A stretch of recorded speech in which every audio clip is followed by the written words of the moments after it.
Good afternoon, everybody. It's Sunday, and that means it's Sunday lunch with Pointy. Oh, I'm all excited. I'm very excited today because I'm getting some new bits of streamy tech tomorrow.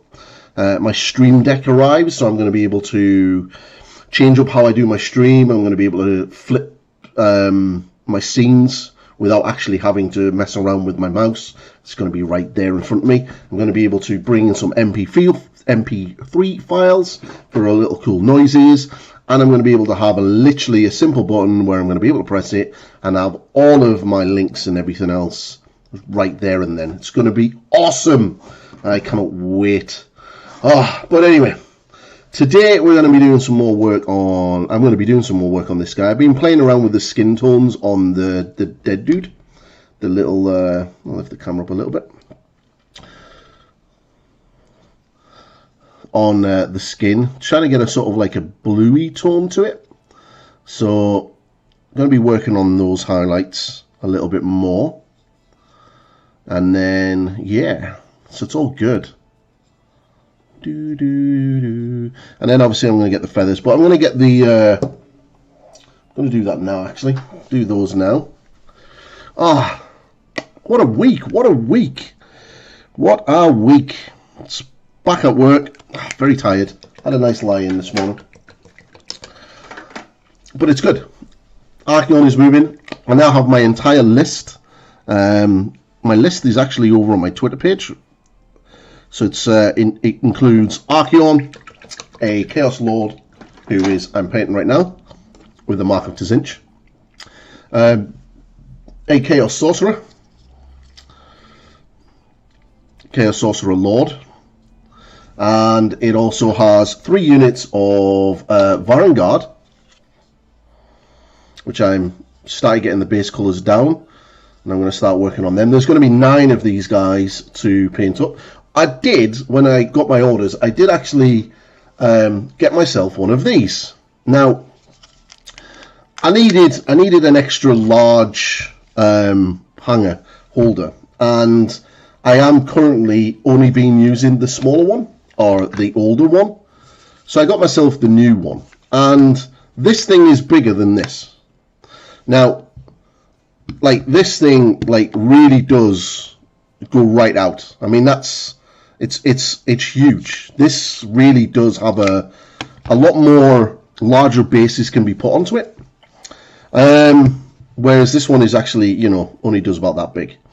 So one of the things that I've noticed is when doing likes of the Varangard, I got to put it like this, or, which is something I can't do on the other one, is stick it like this. It's actually not bad to hold, which is kind of cool. So, but yeah, it's definitely it's interesting. This sort of part here is definitely, yeah, interesting to hold. But I found it's a lot more smoother action with this part. It's a lot more smoother than this one. Obviously, this one, as you can see, well, it kind of does, but that's pretty much pushing it at its maximum. So yeah, it's the newer handles by GW are, yeah, it's interesting. I've got 5 of like these ones which I use, so I might invest in a couple more of the newer style ones just to see the difference between this one and the new one, because the XL one that I have is actually quite interesting. It's quite nice to hold. So, you know, it's yeah, it's I'm gonna get used to that. So it's gonna be quite nice. So yeah, I've got Hellbrichter's. Should have been here yesterday, but he isn't. So hopefully he'll arrive tomorrow, and then I can actually start getting him prepped, sub-assembled, ready for the painting series to hit YouTube. I want to try to get them out as fast as I possibly can, because I also have Grimaldus coming, which I want to do a painting series on him, and yeah, and I've got a possible planned painting video series for some various sort of Stormcast characters, because I'm really big into my Stormcast and Age of Sigmar. So anyway, I'm going to be working on this guy. So what I want to do is I just want to push the highlights. So I need a little bit of white, and I use, where's my white gone? There it is. And I use scale white, scale 75 white. I don't really like GW whites, they're quite chalky, but scale 75 white's quite creamy and is quite nice. So just getting a bit of little Rakar flesh, a little bit of Pallid Witch flesh, just to pump up those highlights. So I was sort of messing around with it last night. I need to clean up where I've obviously made a mess. But yeah, it's been a good couple of days. So I'm really looking forward to getting my stream deck. I'm really looking forward to getting that. So hopefully I'll be able to sort of improve the stream a little bit more. That's ultimately my goal has been for this past year, is to sort of push the quality of the stream. And I thoroughly encourage that if anyone has any feedback on that, to let me know, and then I will take that on board. This is just a size 1 brush. So I originally base coated the skin with Rakar flesh, and then I give it a more like a wash glaze consistency of ultramarine blue contrast paint. Basically not really allowing it to pool too heavy on the surface, and then slowly start building up those highlights, leaving the blue in the recesses.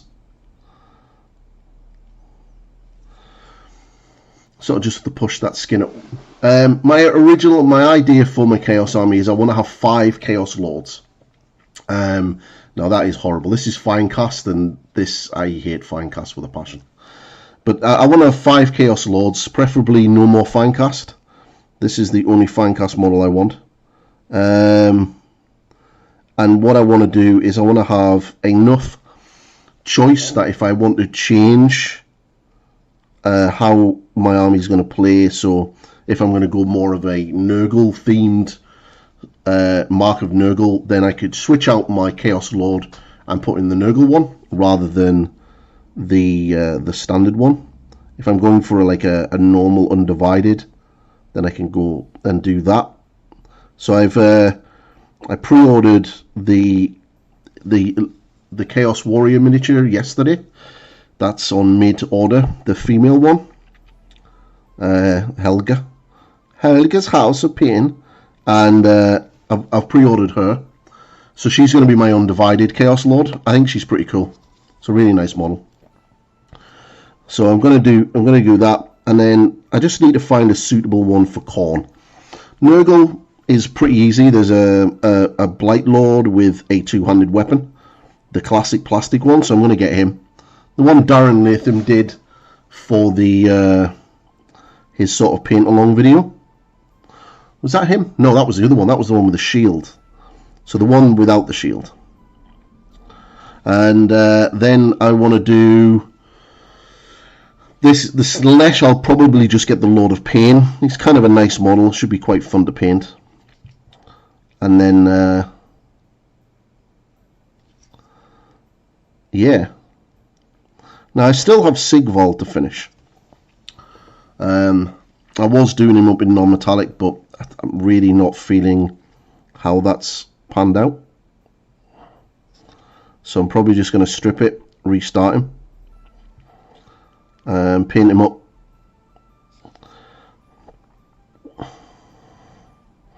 Have to ask my good friend Pete Pratt, who's an absolute rules guru, to see if I could actually run Sigvald in a Slaves to Darkness army with the Mark of Slanesh.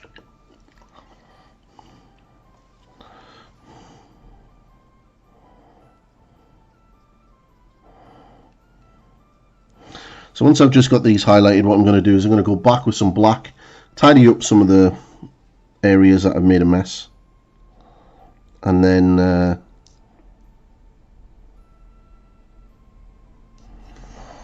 Then I'm going to start continuing the gold.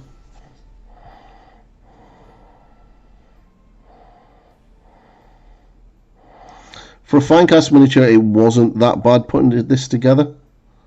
I hate Finecast. I actually thought he was plastic, that's why I bought him. If I had known that he wasn't plastic, I would not have got this model.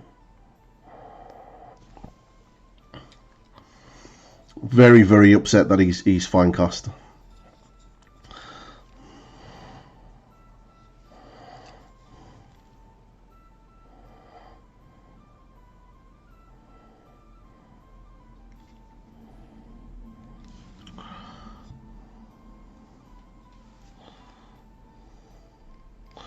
I'm going to have to close that curtain.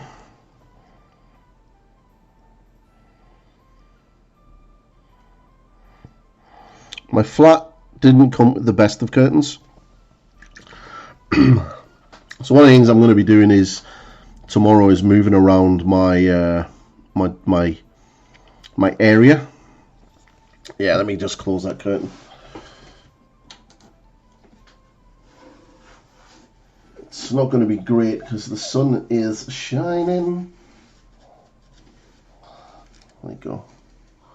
That should hopefully stop it a little bit. I need to get some larger,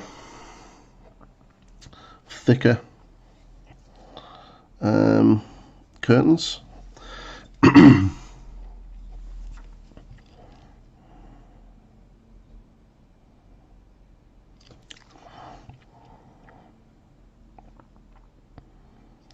Just stippling these highlights on the head, just so I can create that transition between the different colours.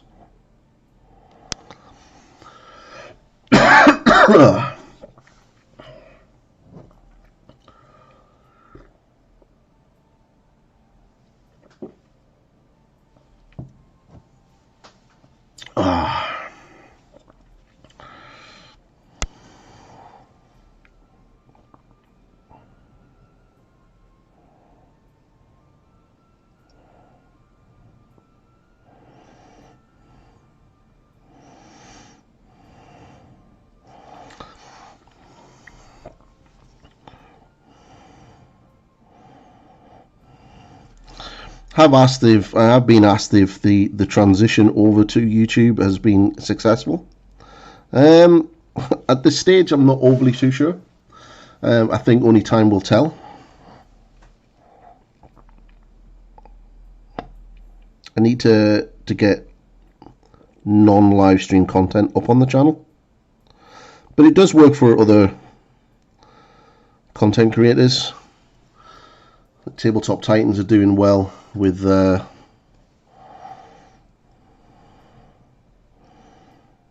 live stream content, so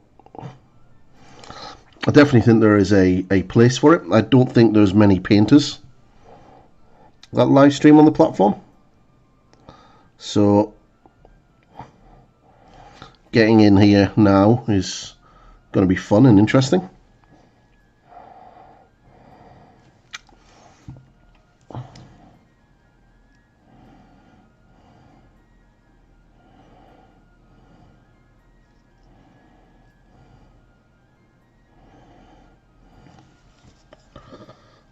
Okay, quite happy with that. Put the volumes in. Probably get a little bit of white on there later.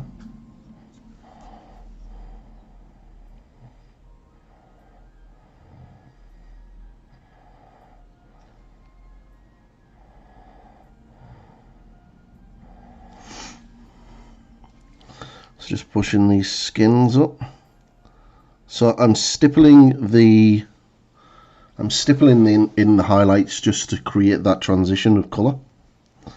For likes of these veins, just sort of pick them out.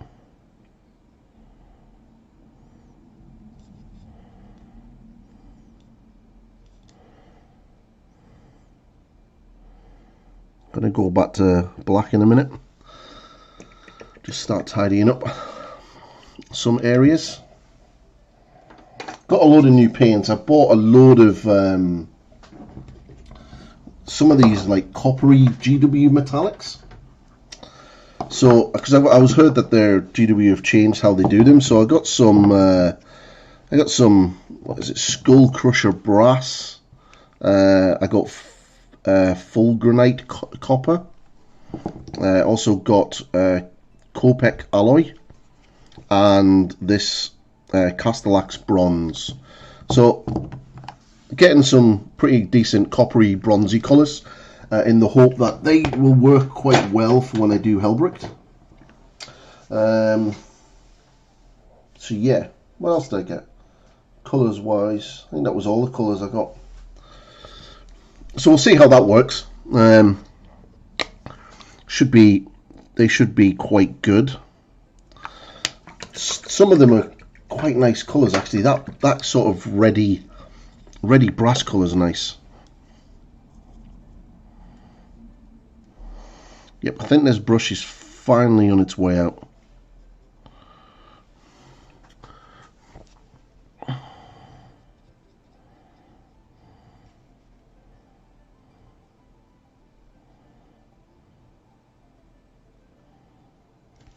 Let me just check my light a minute. 1, 2. Yeah, I didn't think that was on full properly. Couldn't really see what was going on there. That's better.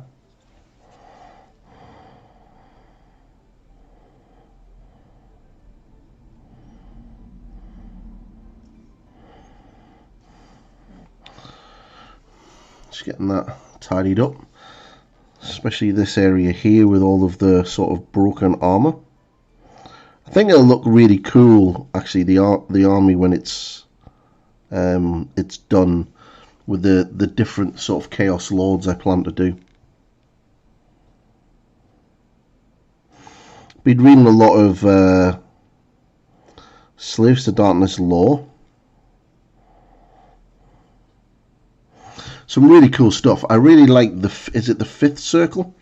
These guys, they kind of described of having really mysterious and kind of cutting around with like strange hoods on.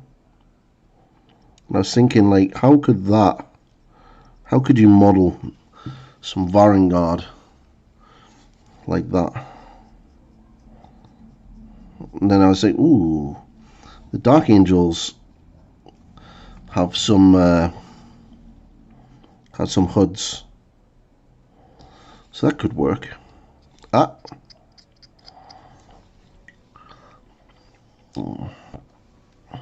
Wasn't paying attention though. So the feathers, I plan on doing the feathers sort of like a bluey, pinky purple colour.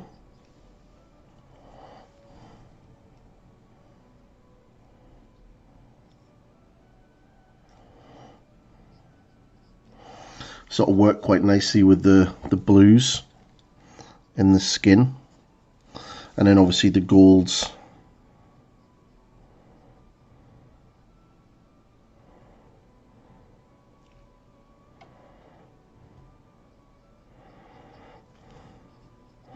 See if anyone paints a Finecast miniature for a painting competition. Fair play to them, because these things are absolutely horrible to work with. I absolutely detest Finecast.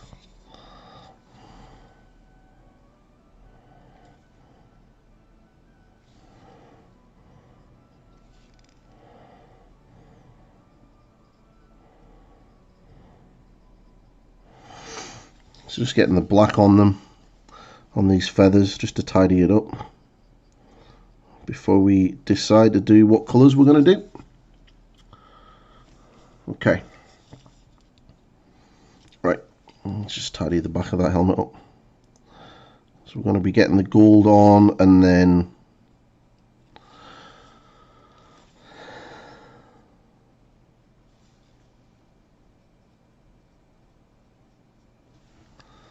getting the gold on, and then going from there.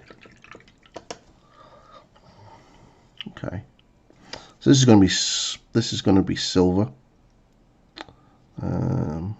That'll be silver. This will be silver here. So yeah, and then obviously the big blade will be silver.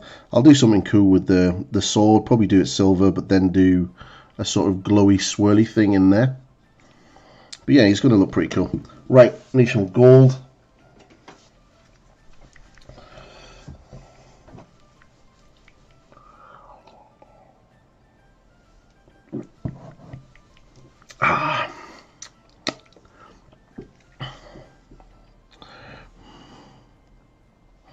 So yep, I've got all 9 Varangard, I've got 3 more to build.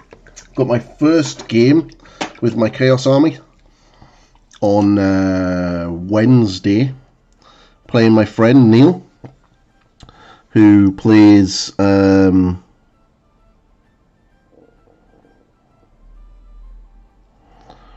Jaws.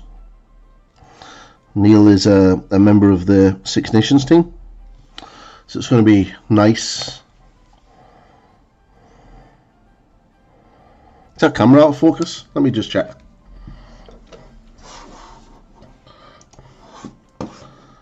Focus.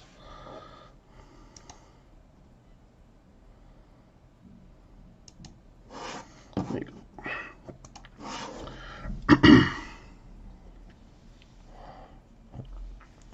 So it's going to be nice fighting a player of his caliber.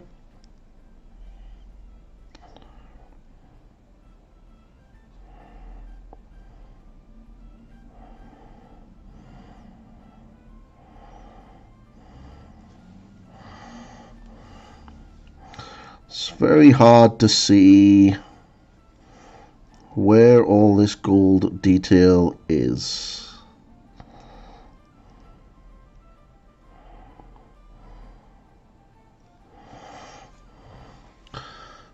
Detail is not the crispest on this model.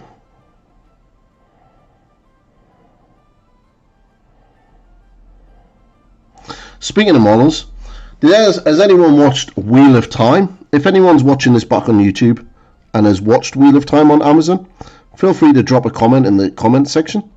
Wow, I really enjoyed it. Like, oh my god, Beastman! Proper Beastman on TV. That was awesome. I was so excited when I seen those guys.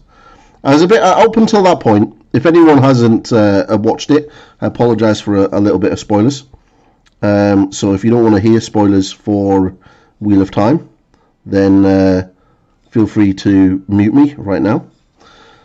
Cool. And yay, right, so I was watching away and I was like, yeah, this is pretty cool. I really like this. This is it's okay. It's starting. I'm getting a Merlin vibe from the BBC show Merlin. And I was like, yeah, it's not bad. You know, it's hopefully it'll pick up as time goes on. And then all of a sudden, these motherfucking beastmen rocked up, and it was like, oh hello, where did you come from? And like, you look like a beastman from Warhammer, like full on look like a beastman from Warhammer. This is really cool. And Beastmen are apparently due out next year. Oh, okay. This has got me excited. And like from that point on then, I was like, yep, this show is pretty cool because it's got Beastmen in it.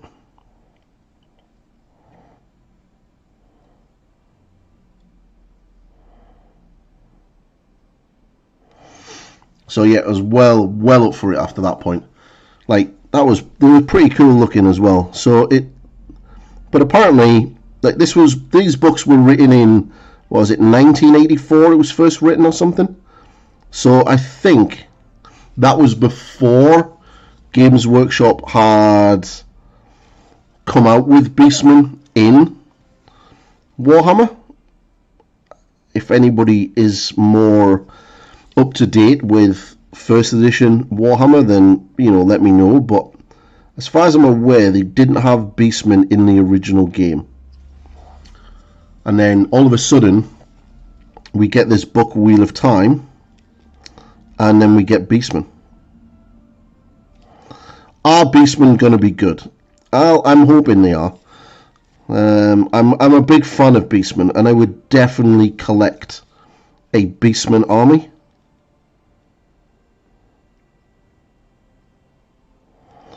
Um, 100% would definitely collect a Beastman army. There's just something cool about Beastmen. Like, they are pretty awesome.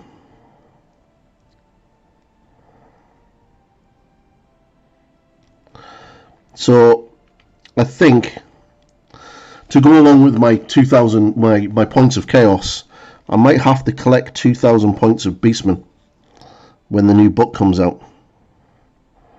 Just to go along with my chaos forces.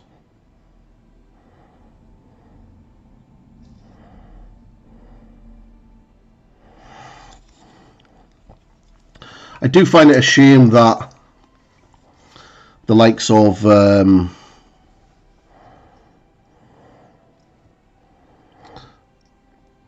big centaur monster thing, not Croak, the Ender of Empires, Catacross, he isn't anything to do with them. Because, like, he literally looks like one of them.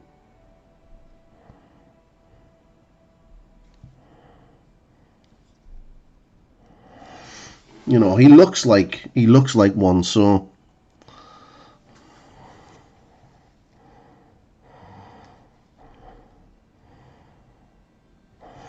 when Beastmen got their update in Fantasy Battle and they released the plastic Bulgors, I was all excited. I was like, yeah, plastic Minotaurs, yeah, let's do this. And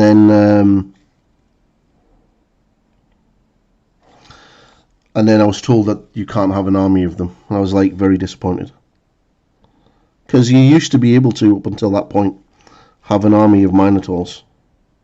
If you took a Doom Bull as your general, it unlocked the ability for you to take Minotaurs as troops. You know, and as I like Minotaurs, they're pretty cool. So I was like, yeah, let's do this. And then I went to my local Games Workshop store with lots of money in my pocket, ready to hand over a lot of money, and they had the cabinet filled with the plastic, unpainted, built new Bulgors and the new Doom Bull, which was in metal at the time. And I was like, yeah, let's hand over some money for some Beastmen. And then they went, you can't have a Bulgor army for fantasy. And I was like, well, let's not spend any money then. So I didn't. But now in Age of Sigmar, you can have a full Doomgor army if you want. Hopefully with the new book, it's going to be quite interesting to see what you're going to be able to do. Okay, so the gold on this is going to need to be washed. So I still need to decide on, you know, what I'm going to be doing on other parts of the model. So it's quite like it. He's, for my Chaos Lord with the Marketer's Inch, I definitely think he drives home that godly allegiance that he has. But obviously the black and gold, because he still very much follows Archaon. And why would you not? Archaon's a boss. So once I've got the gold washed, then I'll go back and tidy everything up.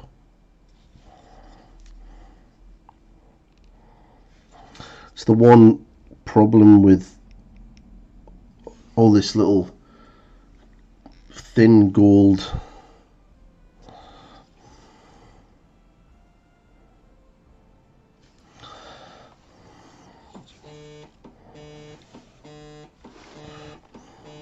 Right, that's my girlfriend ringing. 1 minute, guys. Be right back. I need to take this call.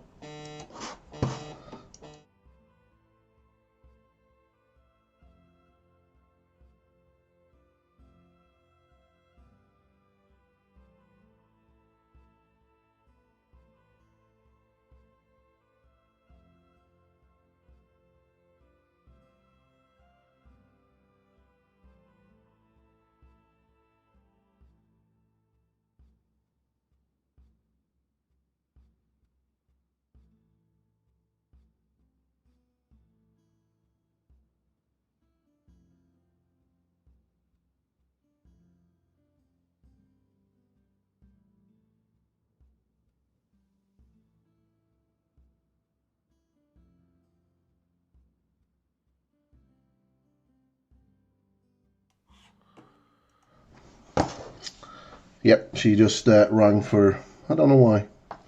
But, cool.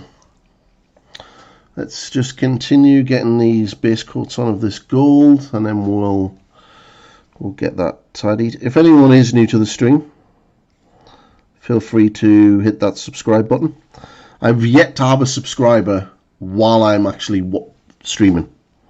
I just want to see if my notifications work. So if you haven't subscribed, it would be awesome if you could.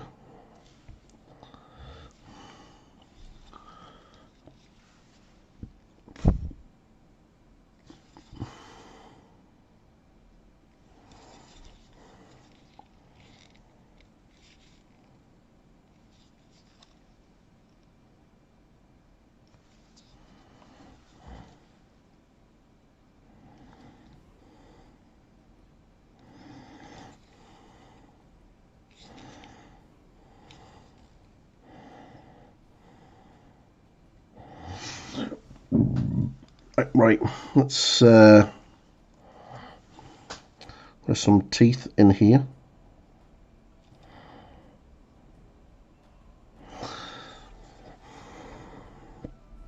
Okay, so what I'm going to do now is I'm going to wash all the gold areas with some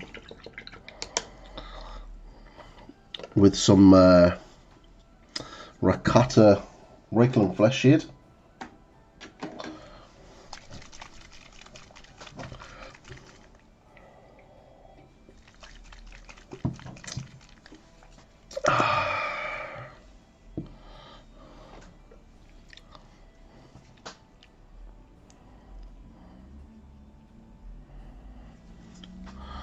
Okay, not really worried about the black, just getting it on.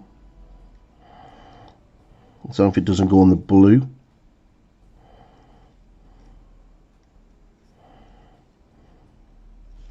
Like that.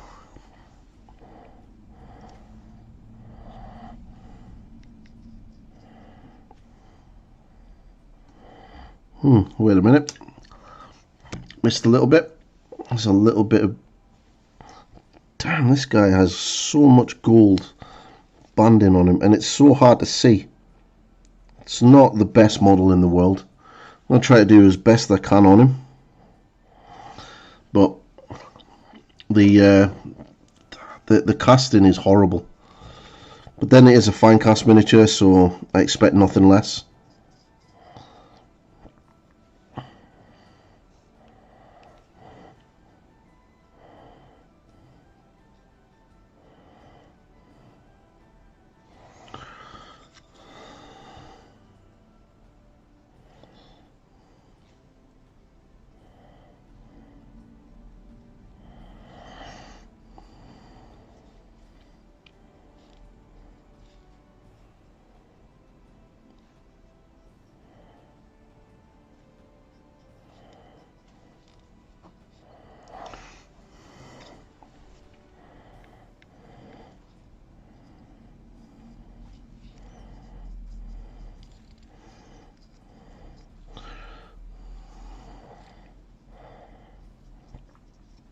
I normally don't work directly out of a pot.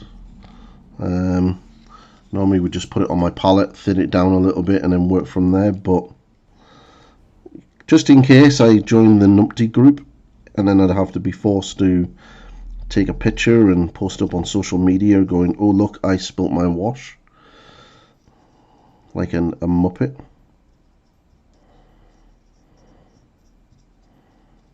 Okay. Right, that's gold is washed. It's not bad. So I just need that to dry, and then I can go back in and tidy up all of the black areas, and then start edge highlighting the black. Okay, so what I can do now is we're going to do a little bit of wet on wet blending, I think. So I think should get a little bit of Nagaroth Night and some Screamus Pink. So we're going to have a base coat of this, and then we're going to push the transition into this for the sort of pinky feathers, and then we're going to just do a little bit of a white at the end, because he does look pretty cool.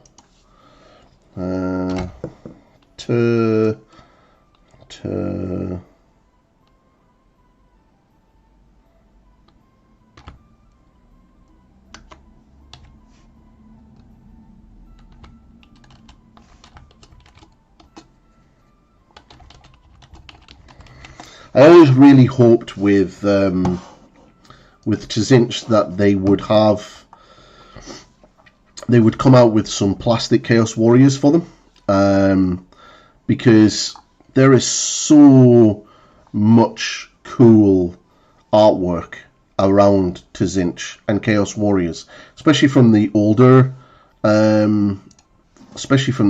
Chaos book. There is a really cool picture of a load of Chaos Knights, a Chaos Warriors and a Chaos Knight, and they look so good. But yeah, it kind of wasn't the way. Let's have a look at the fantasy. I just want to see if I can get any ideas for those feathers. I could probably... That's blue going into green. I don't really want to do blue into green. Sort of purple into... Actually, you know what? We're not going to go Nagoth Nightshade. We're going to go Kantor Blue. Kantor Blue into pink. That would work. Wow, that's impressive. Yes. Kantor Blue into pink for the feathers. And then we'll bring up the pink. I think that would look kind of cool. So we're gonna wet blend this in together.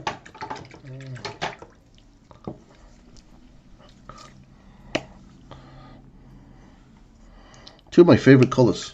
Why do I not play Crumbs and Fists? Okay, so what I mean by wet blending is I'm gonna put this base coat in on these feathers, like so. Kind of have to have blue on Tzinch because, you know, it kind of, that's his bag.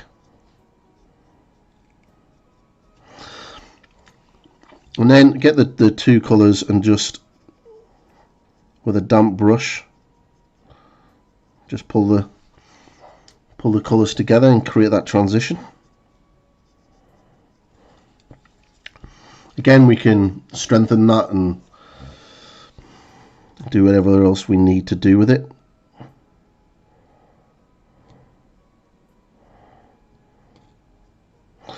You don't really need to go right to the end either. So that's quite wet, so put the pink in. And it will sort of create like a purpley colour, which is ideal for what we want. And we'll be able to build up on that.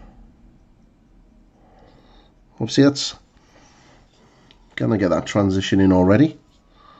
That's super quick, super quick. So you don't need to go all the way to the end. So we get that little bit there, and then we'll just pull that pink in for the different feathers. Just create that transition. We can go over this as many times as we need as it dries. Once it's dry, and then we can strengthen that transition and strengthen the colours, and that'll start giving our model some visual sort of coolness. We've got the kind of cool bluey pale skin, but now we're going to get some really cool visuals with the feathers. Okay, so that's going to be pink, and then very carefully with some blue, just blend that in,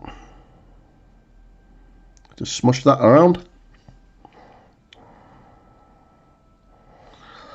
like so. The issue I have with this model is trying to work out where all the down feathers are.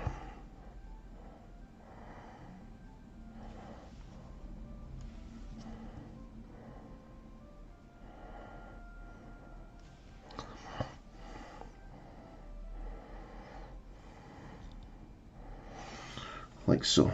So you start to get those transitions in, and as they dry, we'll be able to go back over the top of those and ultimately push them to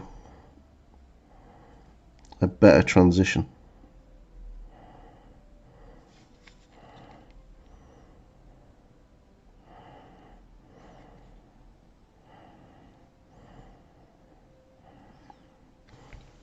I think, honestly do think that they're feathers. So we're just going to paint them up as feathers. If they're not, then foobar. It's not exactly the easiest of miniatures to get around.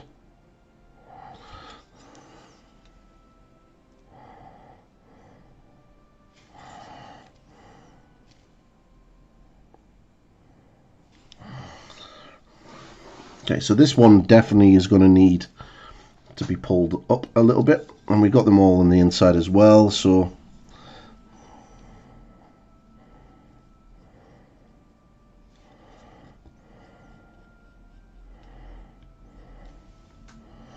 quite a fair bit of paint on there for the blend. And then I'm going to get some of that pink, and we're just going to get that transition in. Just using a damp brush. Kind of get that in there now.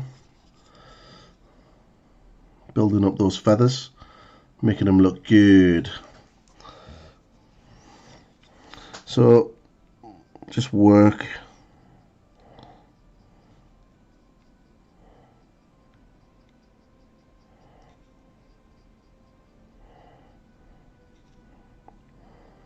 One miniature I really want to paint for Chaos is a Gaunt Summoner.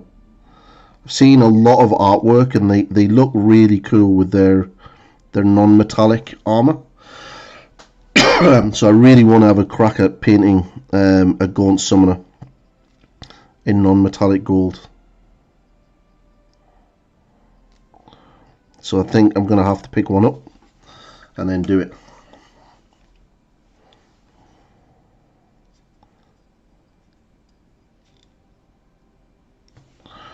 Like so. So you get the pink on, and then because the blue is still quite wet, we're going to just smush those in together, create that transition.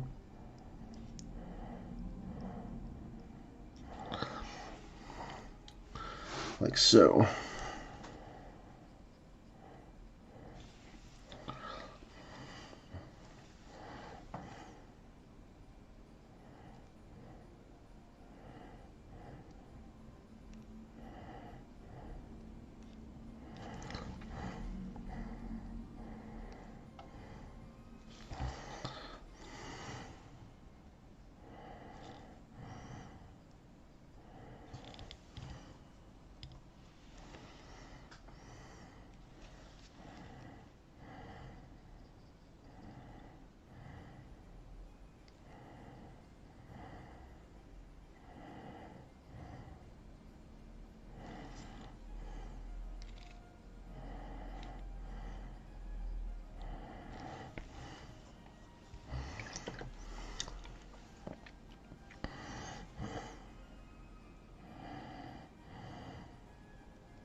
going to be pushing up the highlights on the colours of the pink.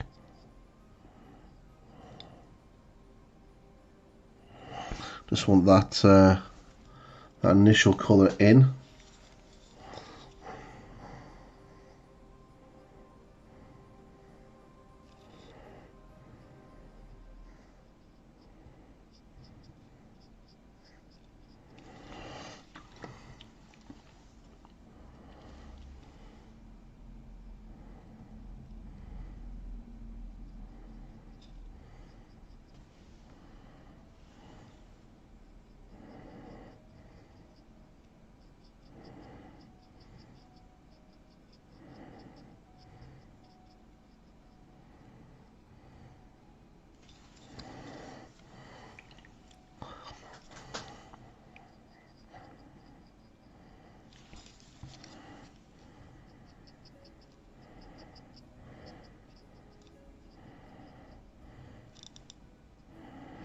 Okay.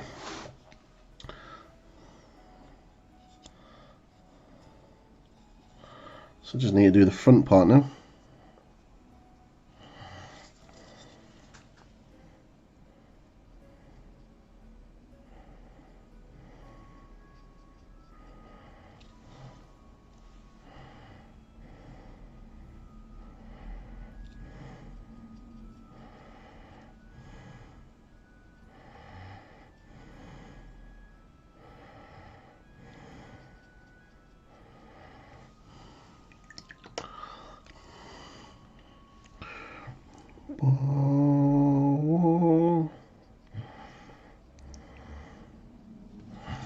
So just want to pick out the tops of these feathers with some pink.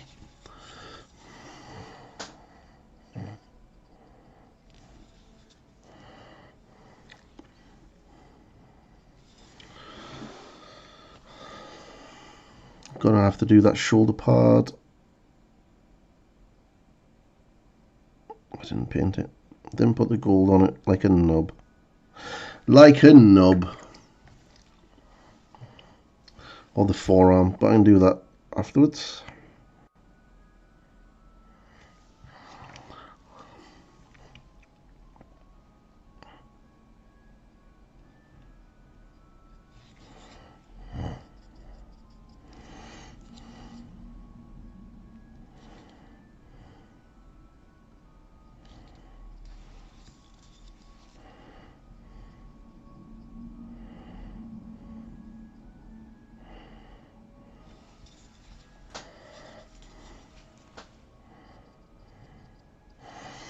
Cool.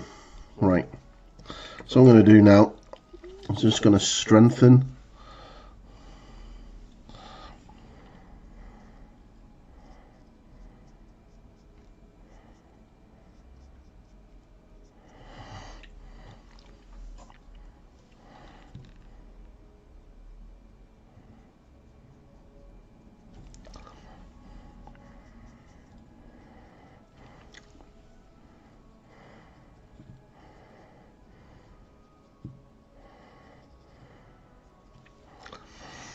Okay, just strengthen that transition. So all I've done is I've brought the paint up, but not as far as before, and then only really sort of mixed it in and around this area, just to sort of keep most of the pink. In some cases, like in this feather, I'm just going to feather this colour out, because there's enough of the blue purple to sort of create that transition.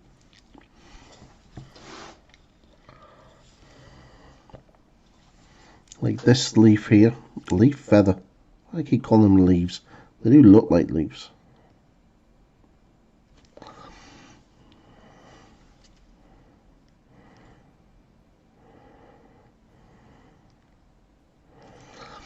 And then just pull these colours out. Create that transition just there. Don't want it to go all the way down like I did at the start.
do.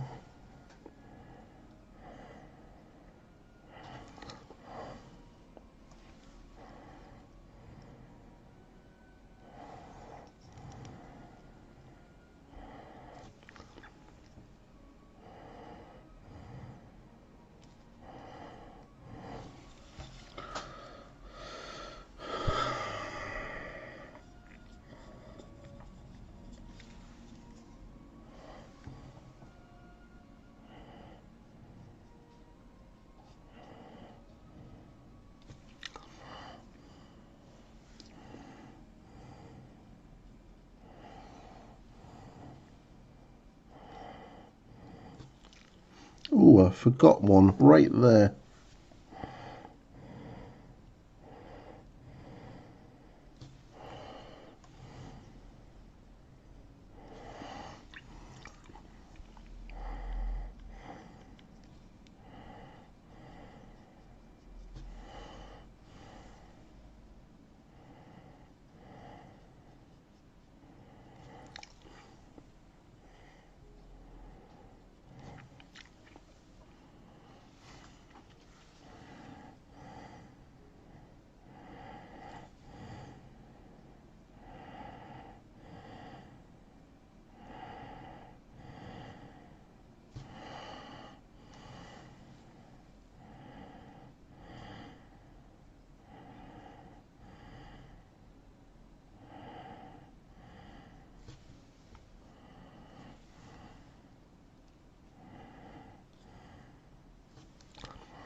Okay,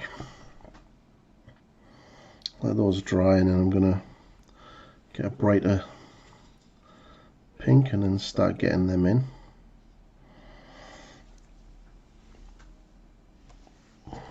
Probably have to switch to a smaller brush.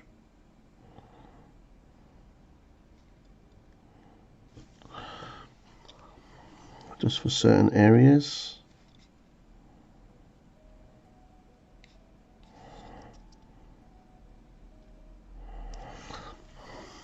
Okay, let's get this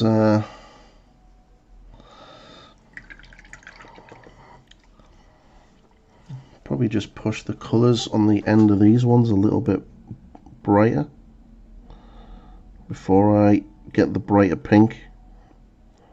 Start pushing those highlights up.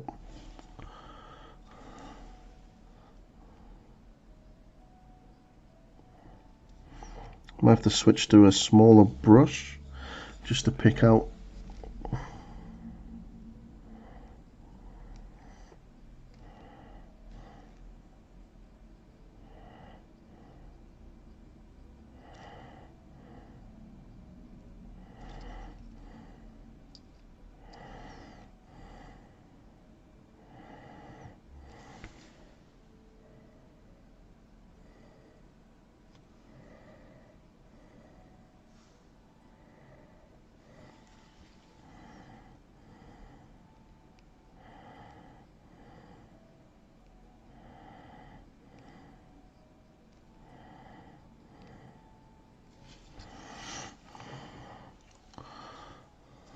do do do do do.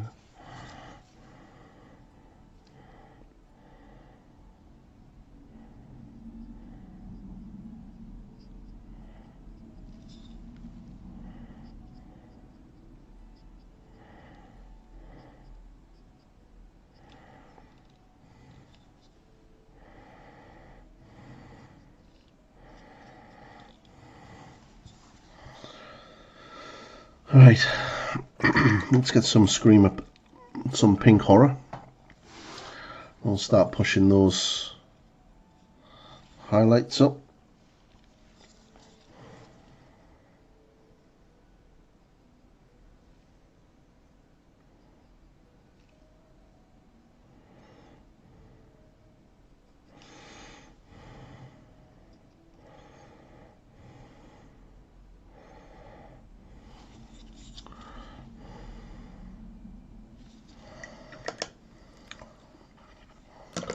Right. Yeah, looking pretty good. Some nice colours on there. Well, I might have to go and make myself another coffee shortly.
Okay. Yeah, some nice colours. But before I do that, I think I'm going to clean up this black and then start the edge highlighting on the black. But I'm going to get that silver in first. And then we can I'll put some more water in my palette. I'm going to make another brew. Seems that we're an hour in. And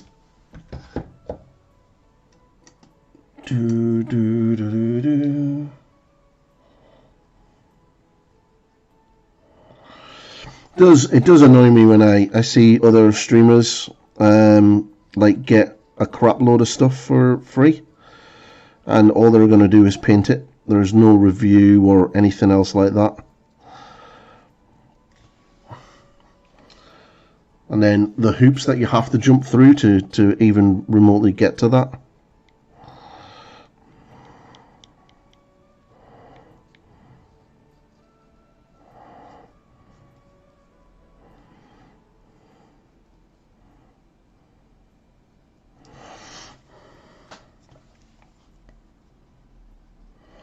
I think when I wash this metal, I'm going to give it a wash of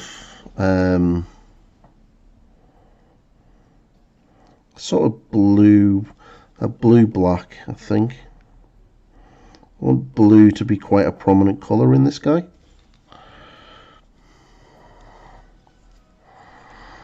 Ugh, it's going to be horrible.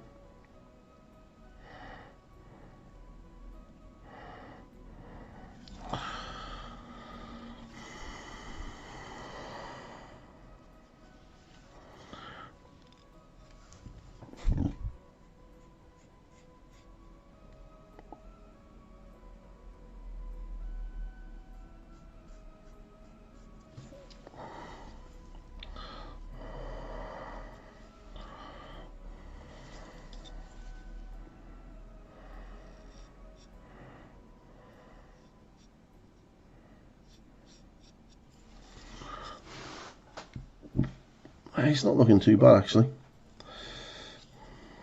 Coming along nicely.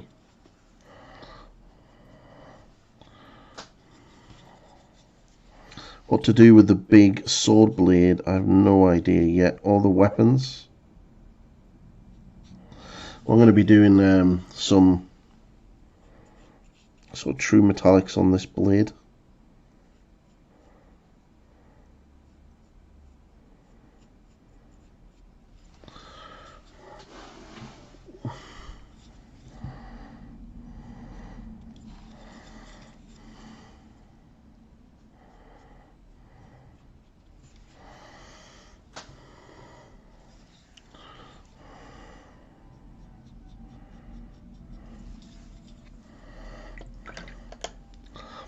Okay, so what I want to do is get this sort of chainmail part here.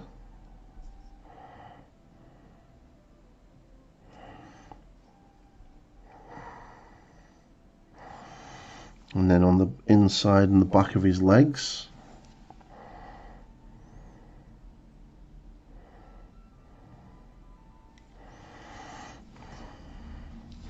I do love the Vallejo metal air. So nice just to work with. They have like a really good coverage over black, and they're quite thin as well, so they just drop into things like chainmail and stuff really well.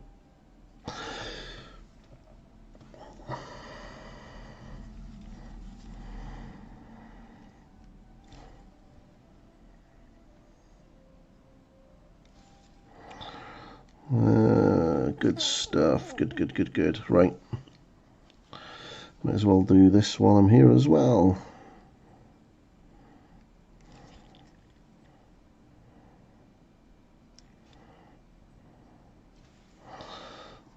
The cudgel. It's definitely some serious amount of detail on this guy. I bet he was a really cool model to sort of paint and use back in the day when he was metal. I believe he was a character. Like he is a brother, and that's his twin brother or something, whispering sweet nothings into his ear. Apparently, he was a bit of a fucked up character in regards to Warhammer lore. I'll have to look for him actually. But yeah, he's get the metallics on, and then what we're going to start to do is we're going to start pushing up these highlights on the feathers after I get back from having a brew, or I could start highlighting that black, tidy up the black, get the black highlighted, and then I can highlight the gold.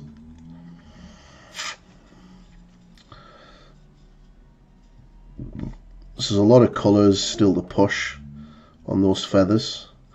That blade, now what I'm going to do is I'm going to do the blade silver, but here I'm going to do sort of like a blue magical effect on this part here. I don't like this sword. It's like I'm barely putting any weight on that, and it's moving. It's very thin, so it's probably going to get broken at some point.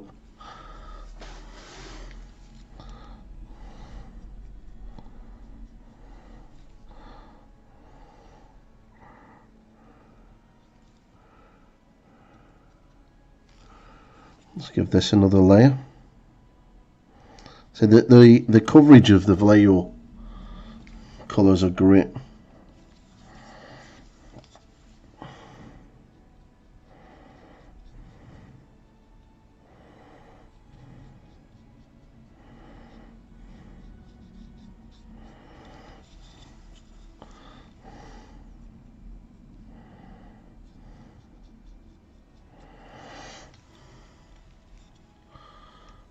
Right, and then I'm gonna go and get myself another coffee, stretch my legs.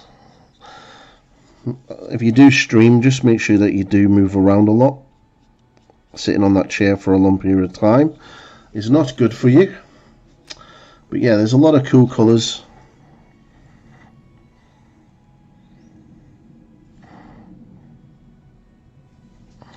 And then we can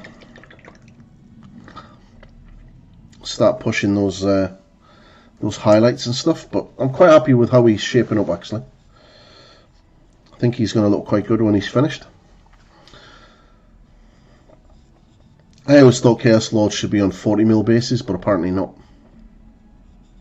It's a good point actually. The standard Chaos Lord model from Games Workshop. What base is he on? Is he on a 32mm base?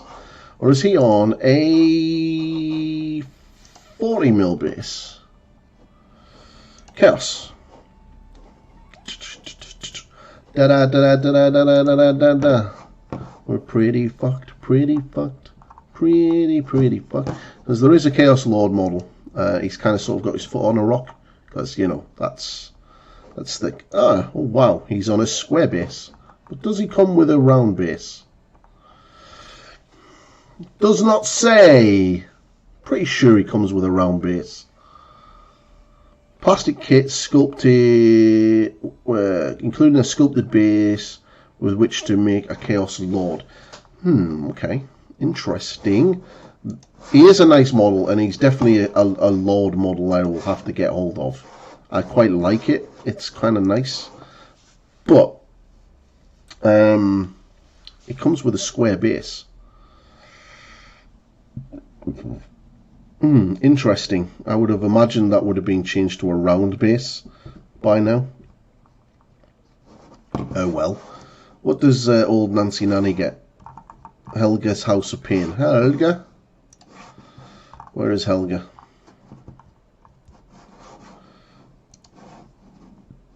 What does Helga get? There she is, right there. Holga. Holga comes with a 32mm base, and she's ideal for a Chaos Lord. So that's who I'm going to be using for my normal Chaos Lord model. Holga.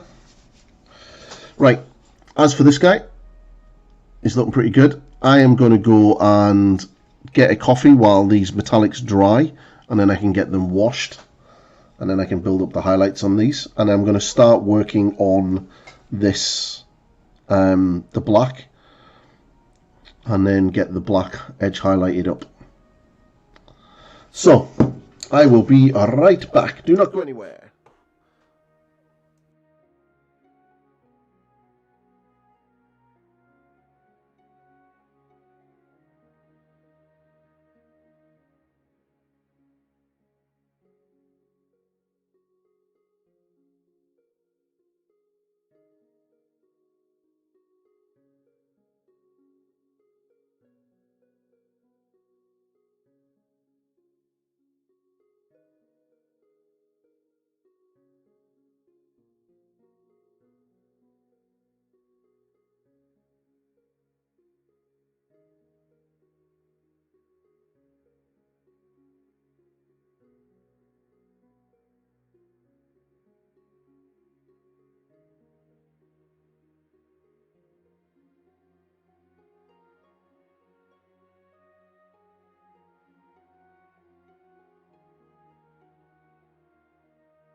Hey, I'm back. So, got a coffee, black paint there, just need to get a little bit more, and all good.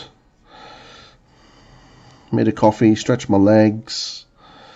So quite a nice day out there. It's cold though, it's a bit chilly. It's only 9 degrees.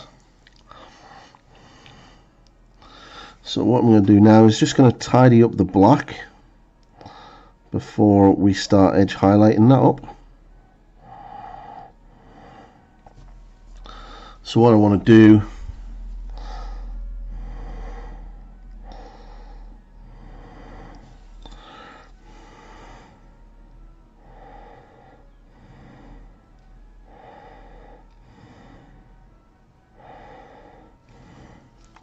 see this part here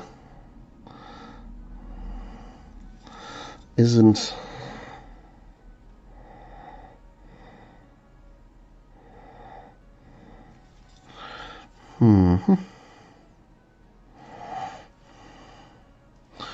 use quite thin black paint and very small brush.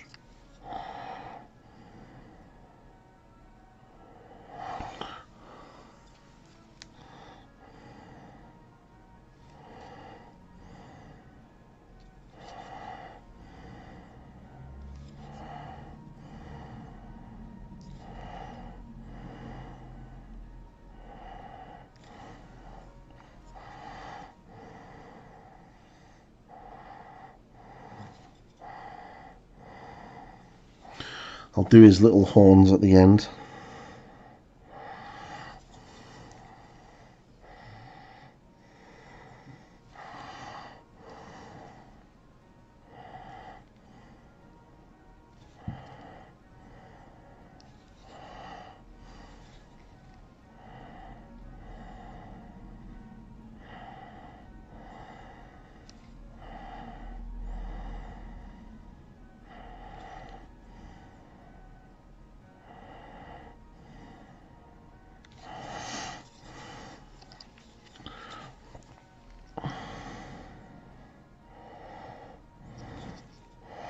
Just trying to get that black right up to the edge of the gold, just to tidy that up.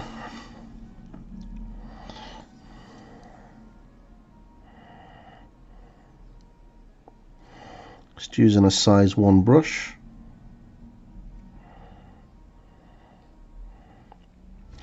Now, there is a little bit of silver of that sort of chainmail just hanging on the inside here, so I'm going to get that.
So this is the sort of the slow part of the process. It's a little bit easier on some of the Chaos Warriors and the Knights and things. Speaking of Knights, I have 5 Chaos Knights to build at some stage. I want to have quite a diverse army of units and unit types. I do really enjoy Chaos, so should really embrace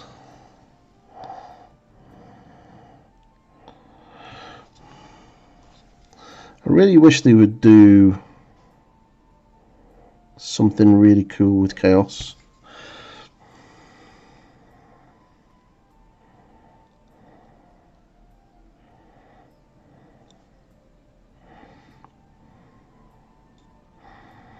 I've heard some interesting rumours that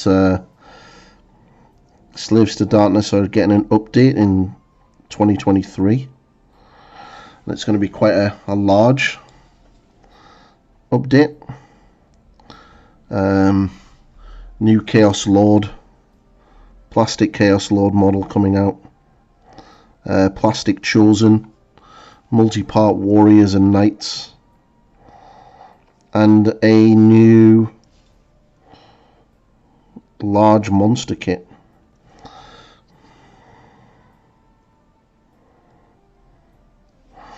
Sort of really put them on the stage as the big bad like they're supposed to be.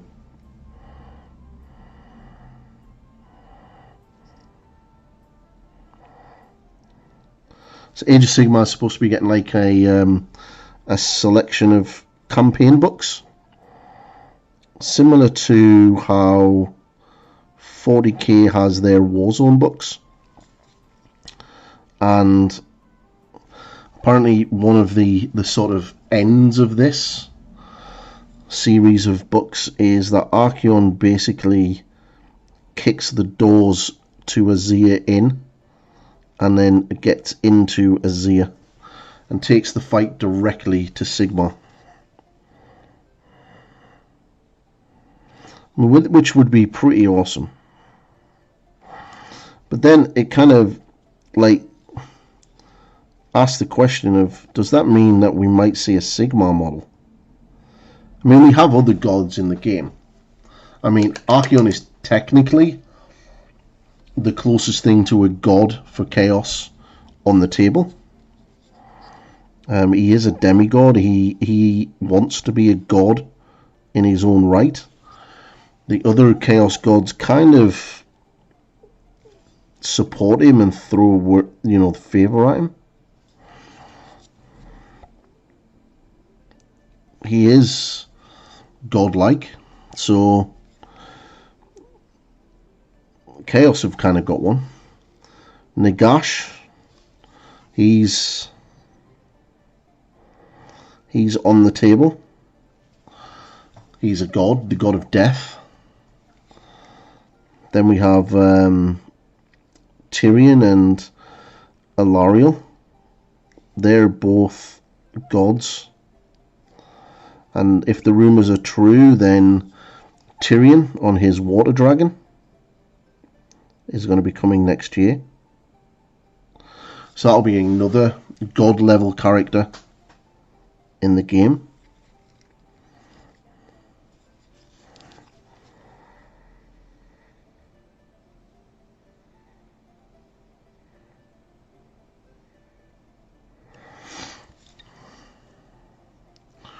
And then,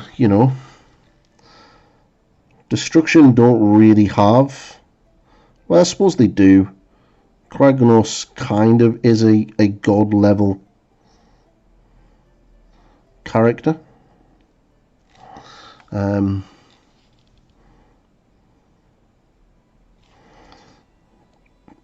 But Chaos don't really seem to have one other than Archaon.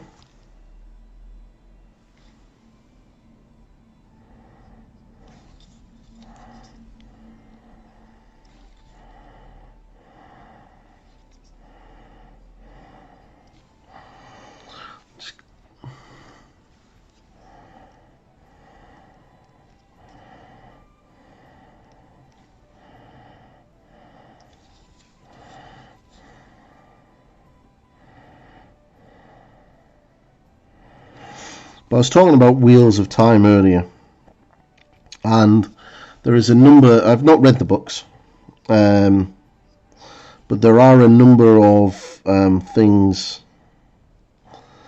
in the TV show that I imagine are also in the books that kind of reminds me a lot of Lord of the Rings. So, first things first, you have a number of ages. That's not really a big thing, because a lot of fantasy books have that sort of trope going on. But you do have a Dark Lord, and that Dark Lord seems to live in a mountain of doom, and there's a big battle in front of that big mountain by all of the good guys, and ultimately try to defeat him or put him back in prison or whatever. So you've got that similarity straight away. The next one that I picked up on is they have a blatant ferry crossing scene by a load of beastmen and some dude that is essentially a Wheel of Time version of what can only be described as a ring wraith, similar to a ring wraith. Although I'm getting a big chaos vibe from these guys. And then you've got one of the main characters being stabbed in the shoulder by a blade that is poisoning her. Very much like Frodo and the Morgul blade. So it seems to be that the author, you know, taking a couple of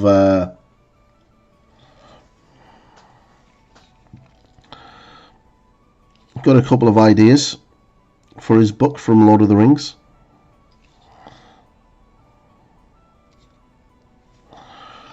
But yeah, I enjoyed the show immensely.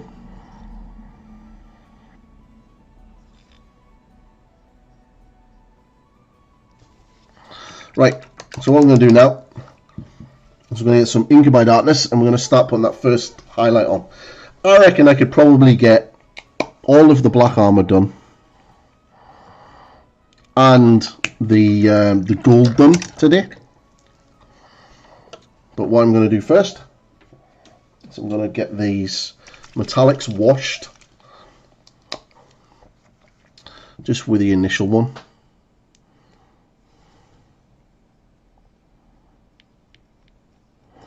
It's one thing I like about the Vallejo Model Air metallics. They work really well with the washes. They've got a really good coverage, and you can do quite a lot with them. They now are my go-to silver paints.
Okay, anything else? Yes.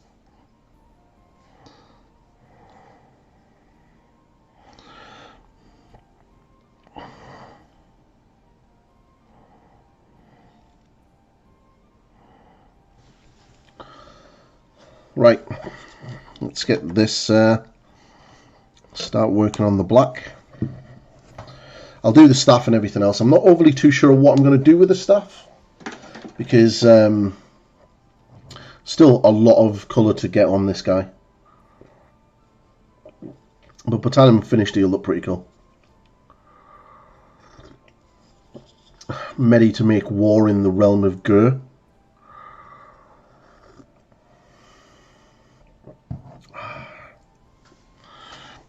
Okay, so some Inky by Darkness.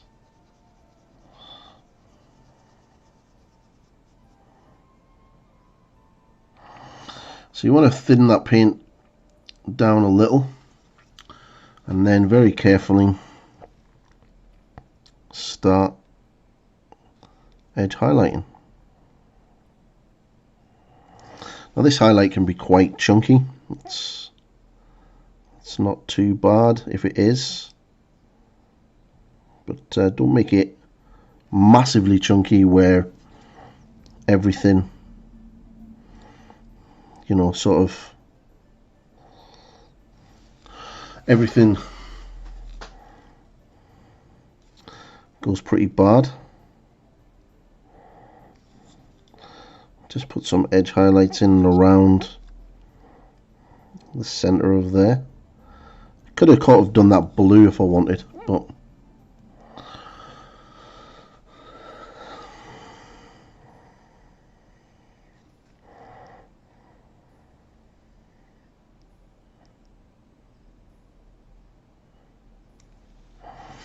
and then just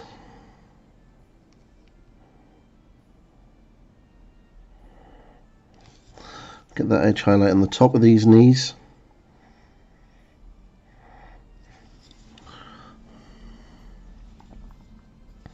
And then on the bottom. I'm not really getting it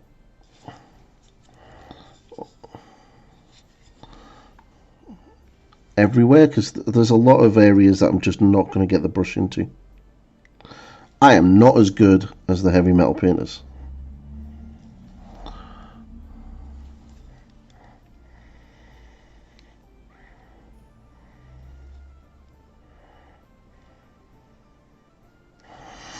Okay, the feet are one of the best things about edge highlighting because you've got those prominent ridges.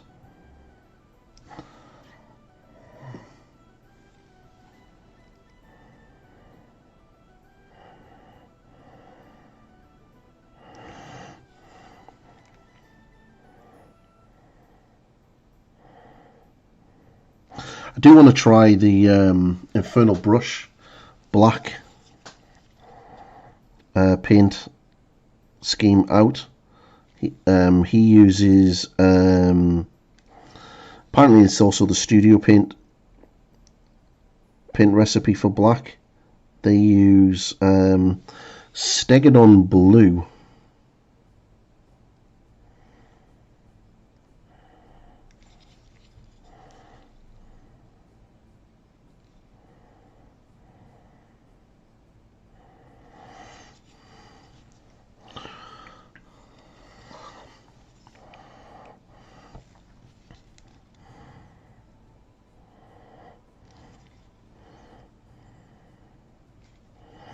So there is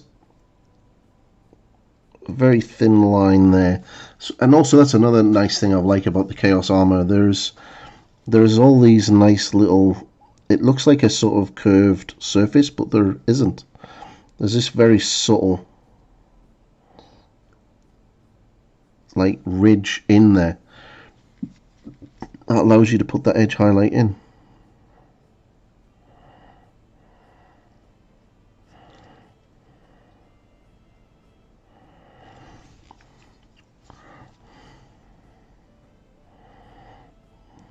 It's not exactly the most riveting part to watch of the video.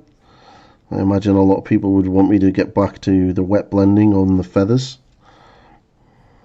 But this does need done. It's exactly the same way as I did it on Archeon.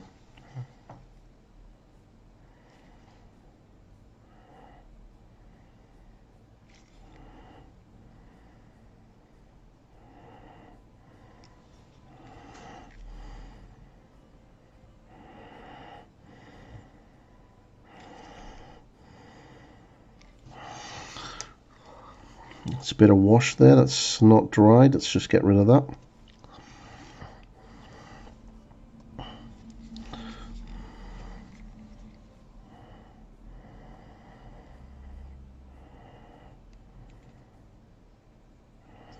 I'd love to do a Path to Glory with 5 players, and they just all they use is a Chaos Warband. So they start off with like a lord, and then they choose their allegiance, their god.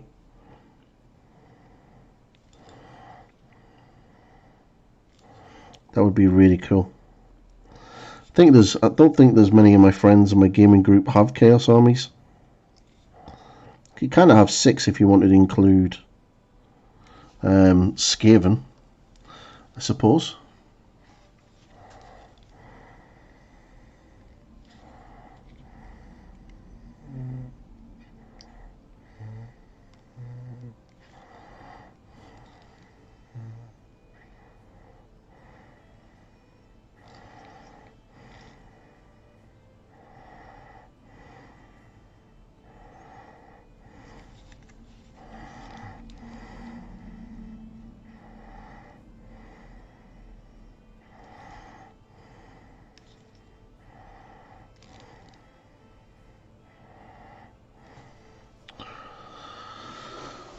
Edge highlighting is fun.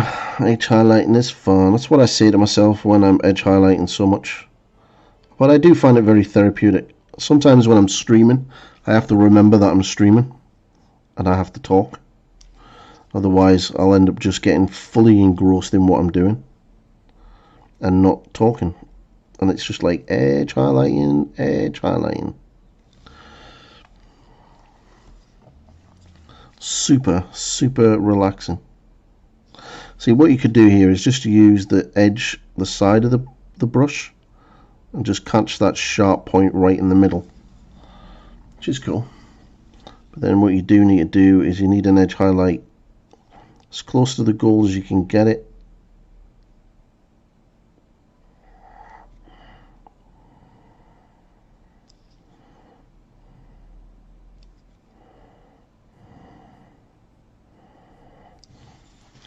Like so. You can cover the bottom part as well, but remember, you're not really going to see that, so you don't need to make it as bright.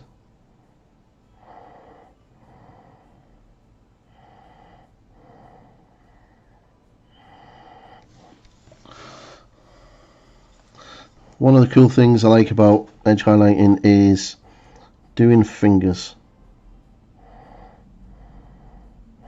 on armored hands, especially like Space Marines and Chaos Warriors and stuff like that, because you've got all this little small microscopic detail.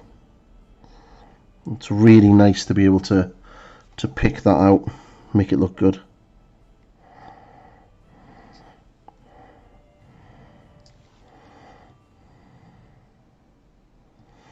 Okay.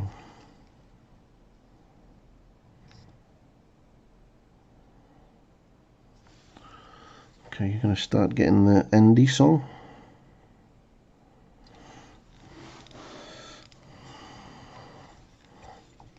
Don't have to do massive highlights here, just pick out small parts.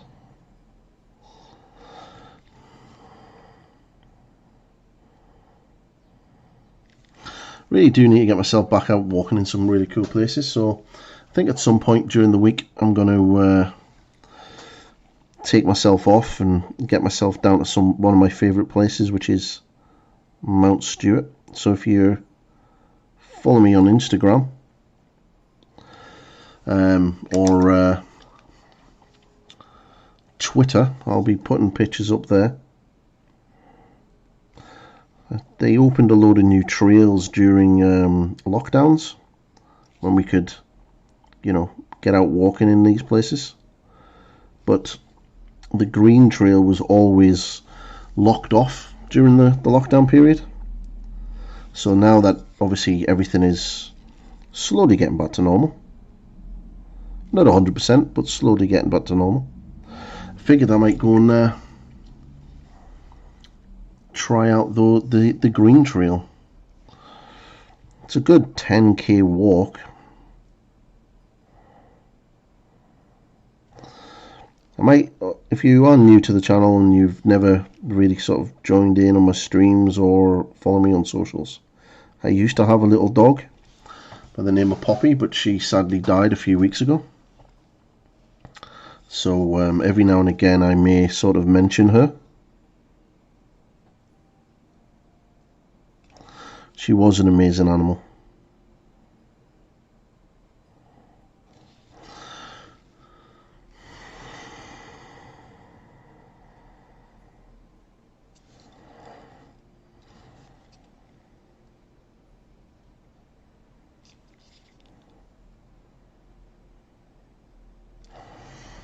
Okay, so one of the big things I'm going to have to do is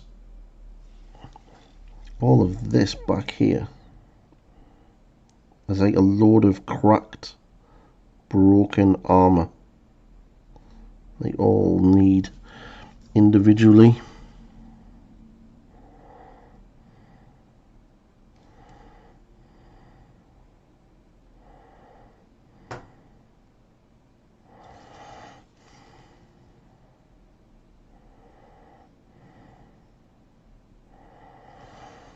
Highlighting up like so. You can kind of just pick out the Inky by Darkness is very subtle, which is fine. It's good. That's what you want it to be. It's going to pick it out shortly. So what I'm going to do is I'm going to get a little bit of very thin Inky by Darkness.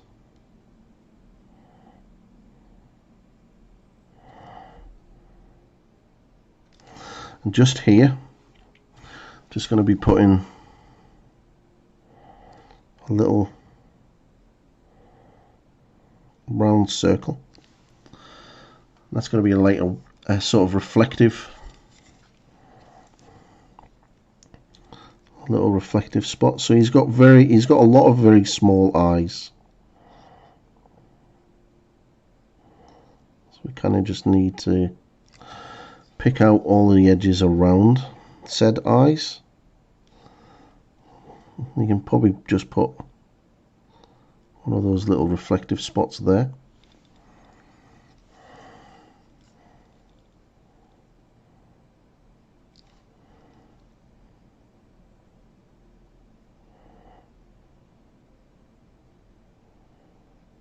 Like that.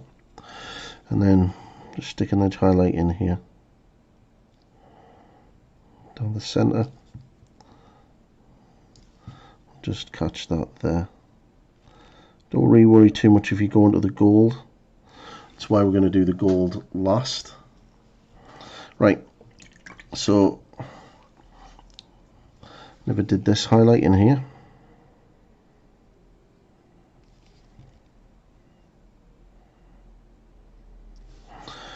I need to do like this armor on his arm and the shoulder pad, but I will do that very shortly, probably when he's finished. So next thing I'm going to start doing is I'm going to put the Dark Reaper highlight in, and then we're going to go up to Thunderhawk Blue.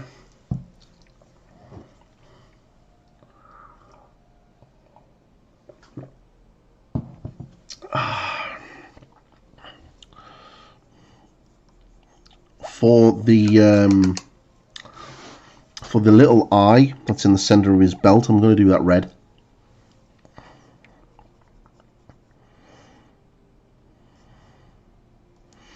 Okay.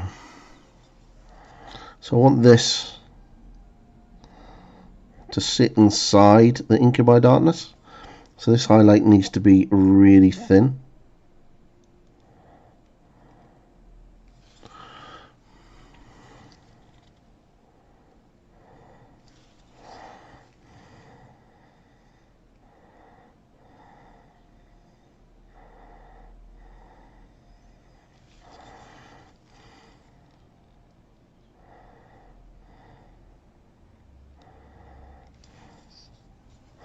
That sword is stupidly thin. It's gonna probably break and make me cry.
I am paying attention to chat. I'm just very carefully picking out the details on top of this foot.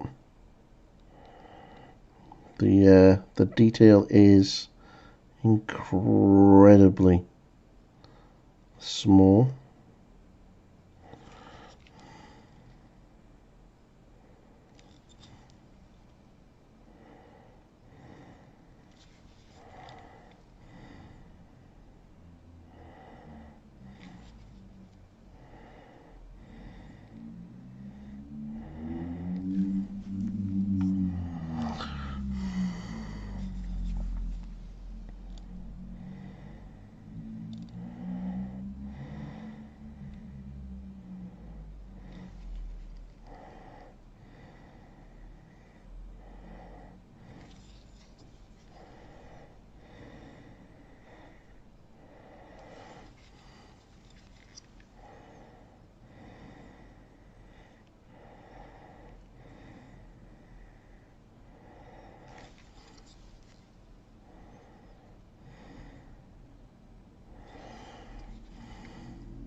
Just picking out those highlights, just bringing them up. There's a lot of little areas that they sort of pop out.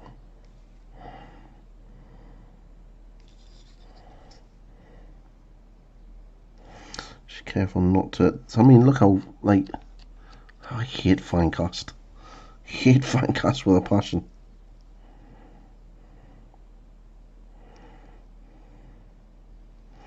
I was so disappointed when I got this model.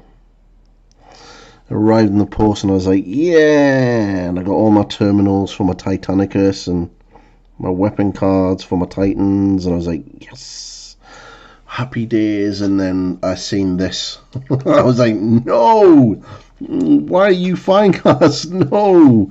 No, you're supposed to be plastic.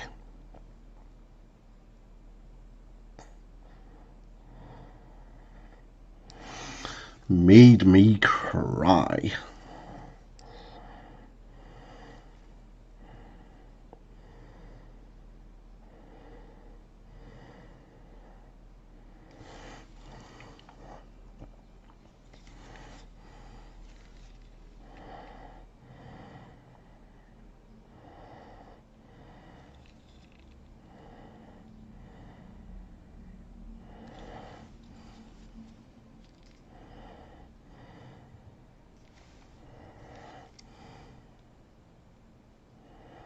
I'm looking forward to my Stream Deck arriving tomorrow, so I can get that set up for Tuesday's stream. It's going to be fun.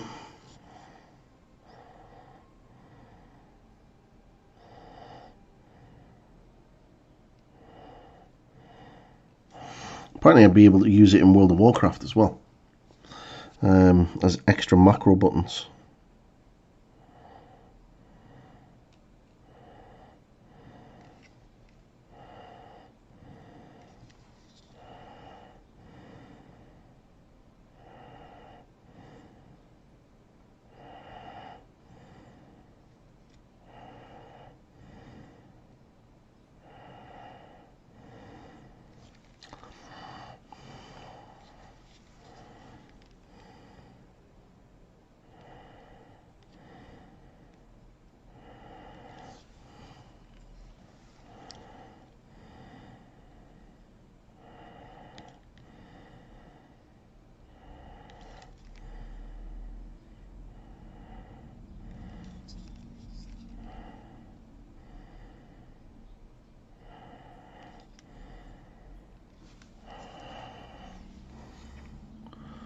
Just getting the highlights in.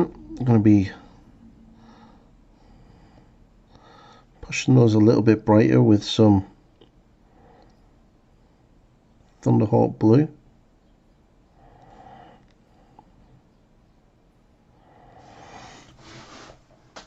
But yeah, he's starting to look quite good. Looks a little bit tidier than what he did. Still a long way to go to get him finished.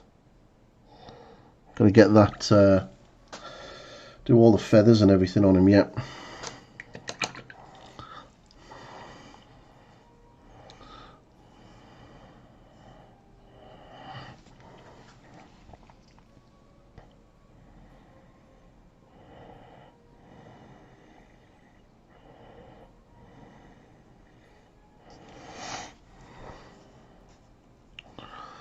Do do do do.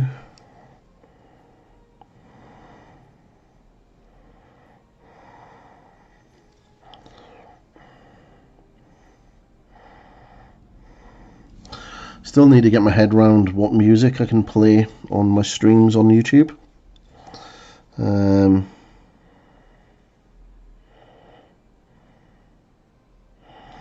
Obviously, it's a little bit different from Twitch. Twitch, I could pretty much play whatever I want. I just delete the VOD afterwards. With YouTube, I can't really do that unless I keep the recording of the stream private. You can't risk getting hit with a copyright strike, so it's just not. It's not worth it.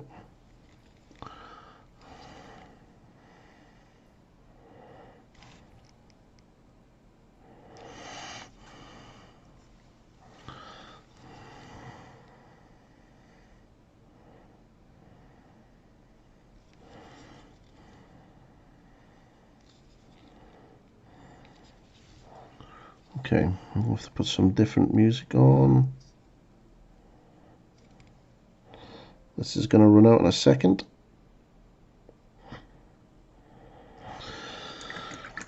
Okay, but yeah, he's looking, now getting those hedge highlights on, he's starting to look the part. Let's just sort that music. So we've got another hour yet to go. Let me just bang that on there, and then we'll go to there. Get rid of that. I could probably play some. Don't even think I can play Lord of the Rings music, to be fair. Could always email them, I suppose, but I know I've got permission to play this music, so it's always good.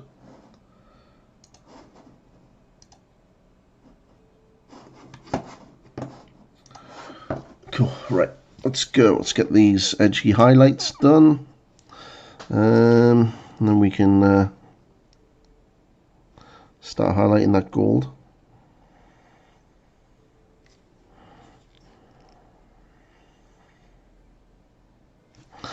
What can I do this afternoon? I'm supposed to have my raid for World of Warcraft later, but our raid team is kind of quit, which is not good. So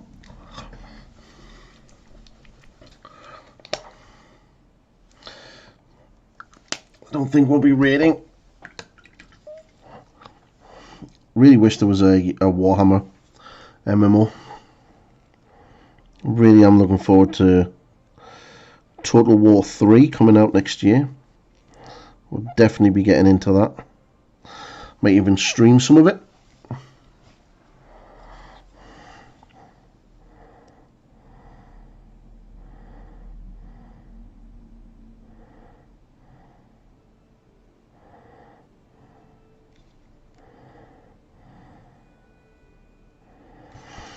Okay. Boom, boom. Okay, so the highlights under these eyes are kind of difficult to get to. So just make sure that you've got a really good point on your brush. And then just carefully pick out those highlights. If you've got the little magnifying glasses, you can, stick them on.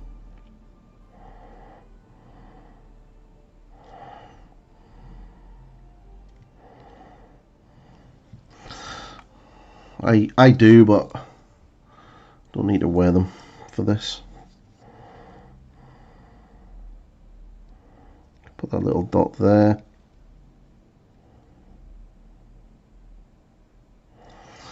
Put that edge highlight down in here.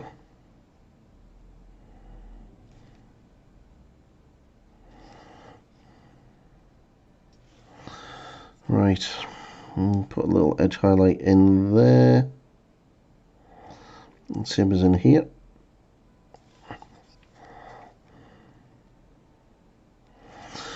Okay, I think that's pretty much that colour done.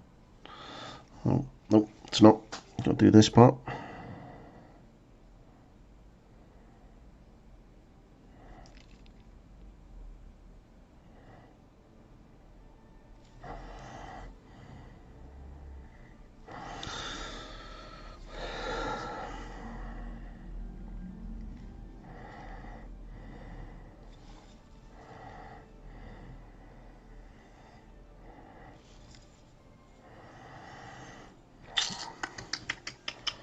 Right, quite liking this. Okay, so let's get the brighter Thunderhawk blue now, and this is where we really sort of push the black armor up. And then we've got some Fenrisian grey and then some blue horror we can put in for some light spots.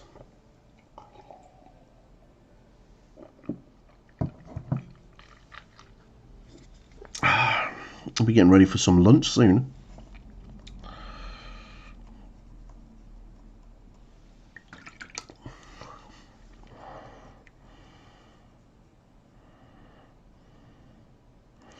Okay, right, this is the fun part, because this is where the armor really starts to pop. Got to make these edge highlights as neat and as thin as I possibly can, which is very difficult on this miniature, because the detail is seriously small and not exactly crisp.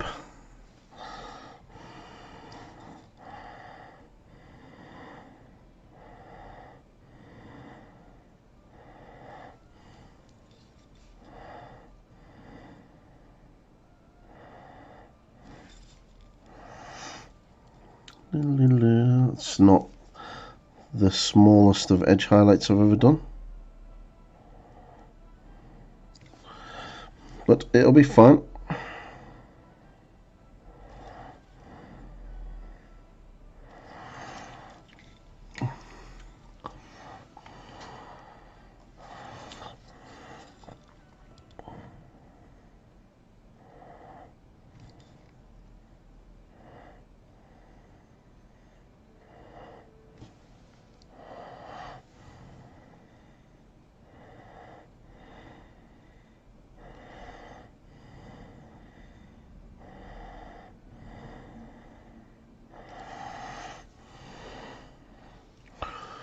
Okay.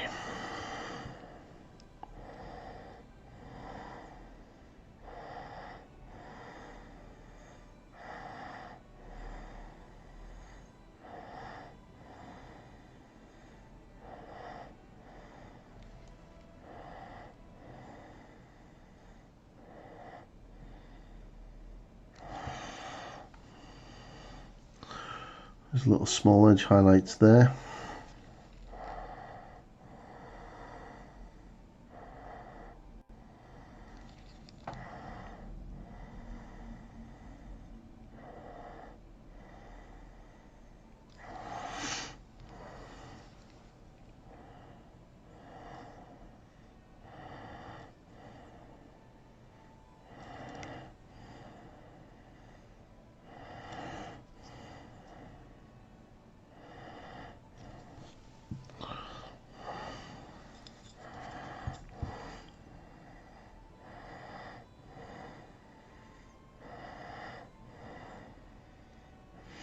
See, I could go in and do all of the little battle damage and scratches and stuff, but I'm kind of just gonna try to keep it as neat as I can.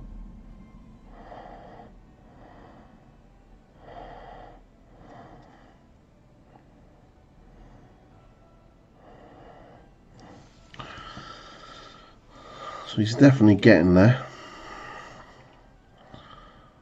Definitely getting there.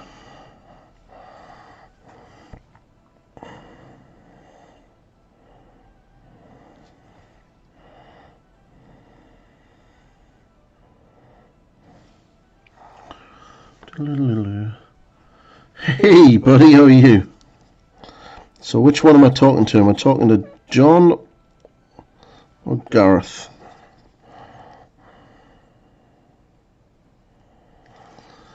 Boom, boom, boom, boom, boom, boom, boom, boom.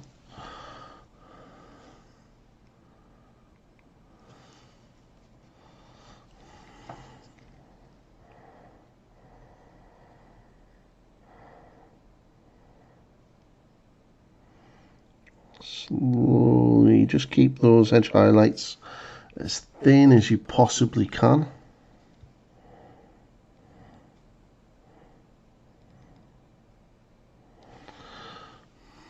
Hey John, how's you?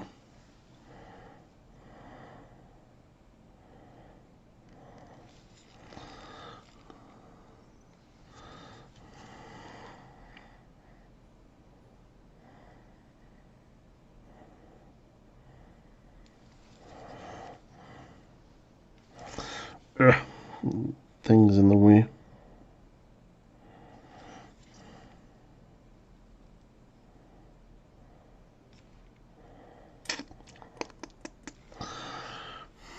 Okay. Slowly but surely.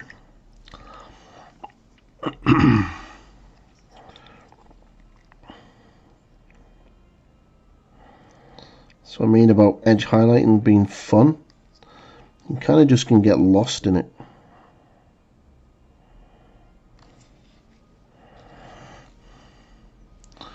The Chaos models have a lot of nice edges, especially some of the newer designs.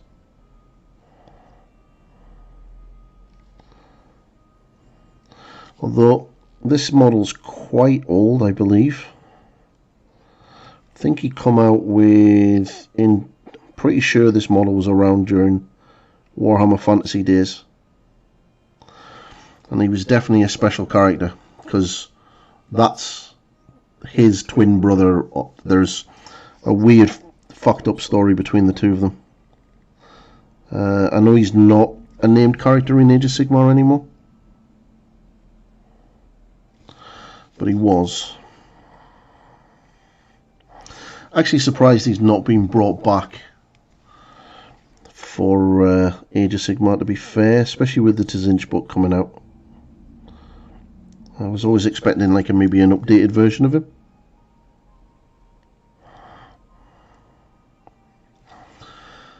Especially when you've got likes of Sigvald for Slanesh, and you've got the Glotkin for Nurgle. Tzinch don't really have a character other than a demon.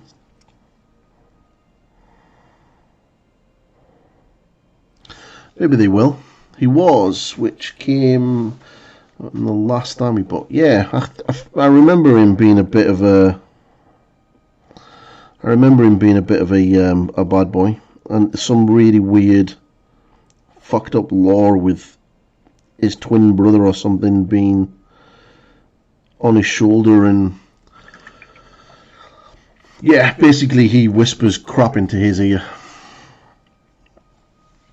It's kind of weird.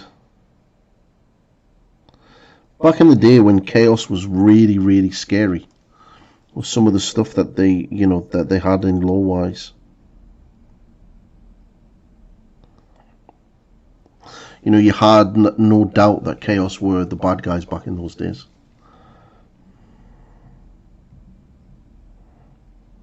I mean, they still are now in Sigmar, but I mean, you could say that, Nagash is potentially a good guy if you look at it a certain point of view. Sigmar could be even viewed as a bad guy if you look at it in a certain angle. Stormcast Eternals are essentially monsters.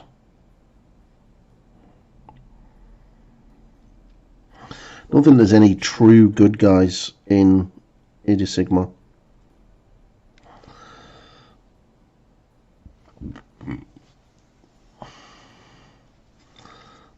So, but definitely digging Chaos a lot lately. I mean, I've almost got 2,000 points of Stormcast painted.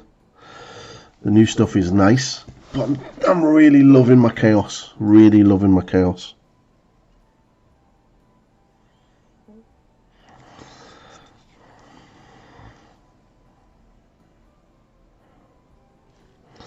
I mean, if they release an actual decent update to Chaos Space Marines, I will definitely happily jump on top of that. Well, Black Templars are fun and all, but Chaos just has all the fun. They get all the cool stuff.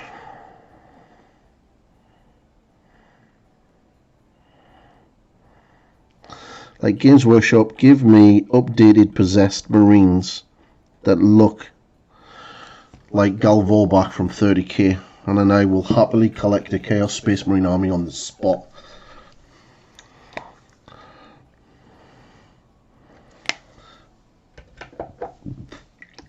And they should allow Chaos to summon demons back in, like they used to in 4th edition. Before that monstrosity of splitting Chaos Space Marines and demons between 2 books.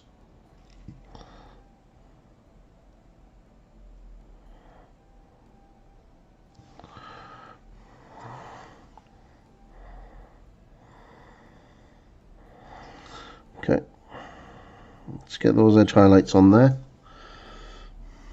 But how have you been, John? What are you working on?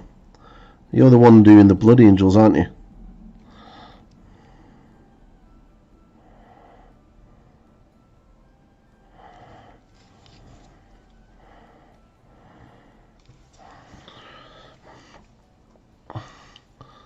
You may be waiting a while. Look how long it took Chaos Space to get new Marines.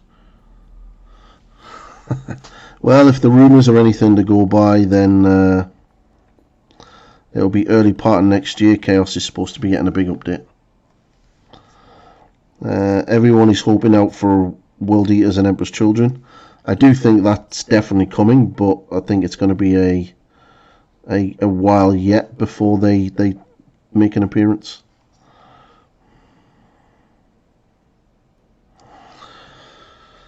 But yeah, see, there's another missed opportunity from Games Workshop. They just seem to be focusing in on Primaris Marines and forgetting that Chaos Marines exist, and they're supposed to be the big bad. They're supposed to be. It's what 9th edition is supposed to be all about.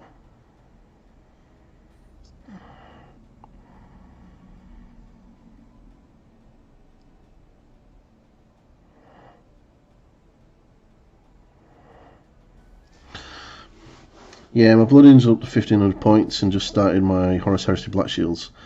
I've just started the Thousand Suns. I'll be starting Iron Warriors for 30k. My friend Tom, or on 40k Captain Shenanigans, as he's known as on Instagram, he'll be starting Imperial Fists.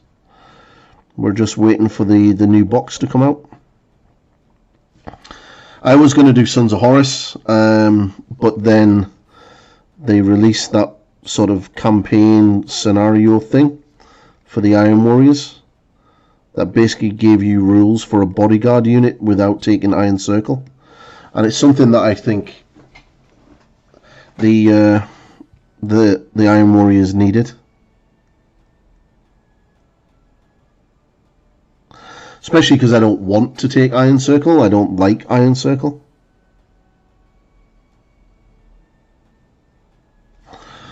So, right. I reckon I can jump in on that Fenrisian Grey. But yeah. Still a lot of work to do on this. Fenrisian Grey.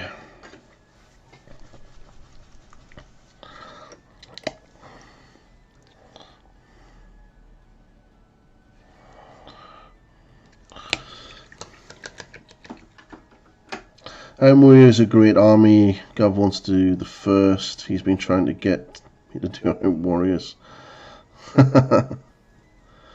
Yeah, they really are quite nice, actually. They're interesting. So I think what will ultimately decide it for me is when we see the Iron Warrior Praetor models. They're one of few legions that don't have theirs yet.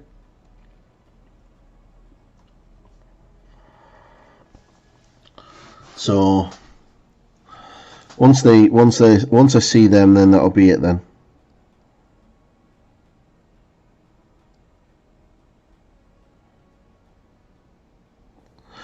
Just using Fenris Grey now, just to push up that highlight to its brightest point. Going to be adding a couple of spot highlights with Blue Horror, just for the brightest points. These little cracks in his armour are quite annoying to paint.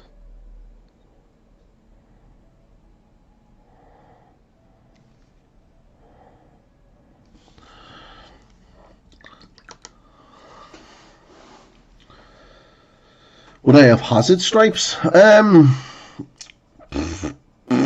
Yes. Well, depends really. I think hazard stripes can look pretty cool if they're done right. I've seen some people do some hazard stripes and it's like pretty like nasty because they don't get them straight. But I would definitely do them sort of on maybe a shoulder pad or on a leg or a knee pad or something like that. And obviously on the bolter cases and weapon cases and things. But a good couple of hazard stripes can definitely make the army look quite interesting. But it's one of those things where you add that sort of level of freehand and things into it, and it can kind of sort of make the paint job look good.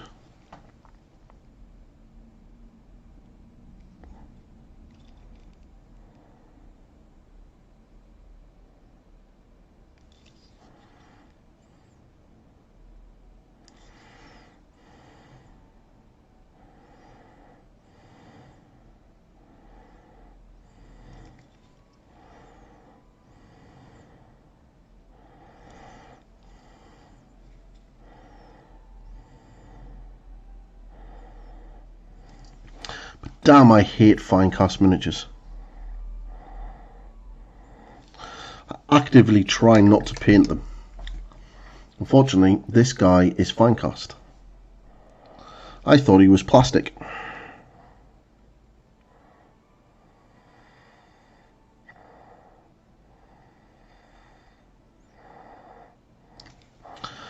But, well.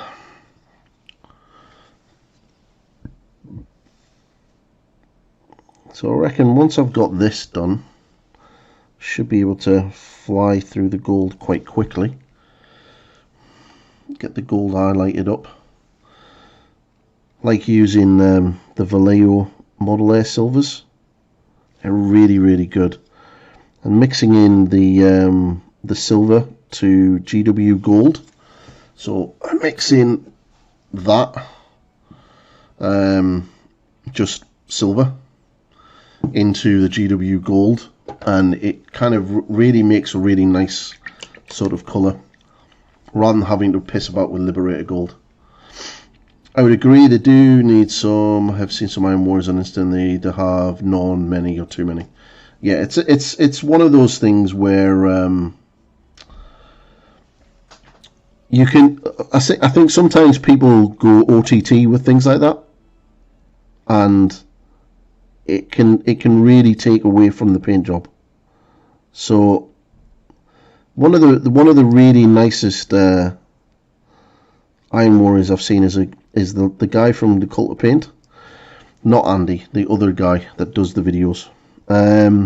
He's done some really nice Iron Warriors, and they're really nice because he has the hazard stripes are really subtly done. But if you're going to do the hazard stripes, then you kind of really need to get in there with that glaze of Scrag Brown and Doombull Brown into the shades, into the shadows and stuff like that, because it makes the yellow look a lot more interesting.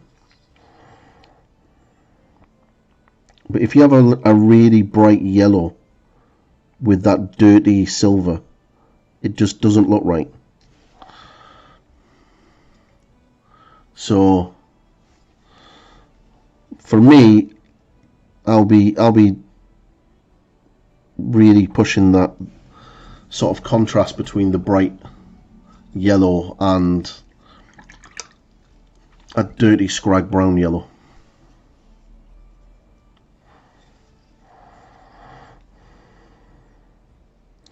So on this arm, I'm not going to put any of these brighter highlights on the bottom half of,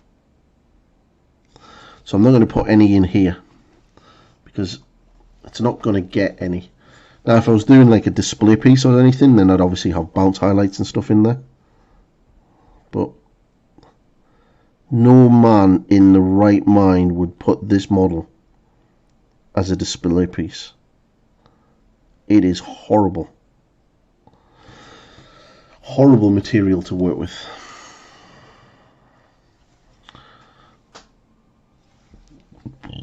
Pardon me.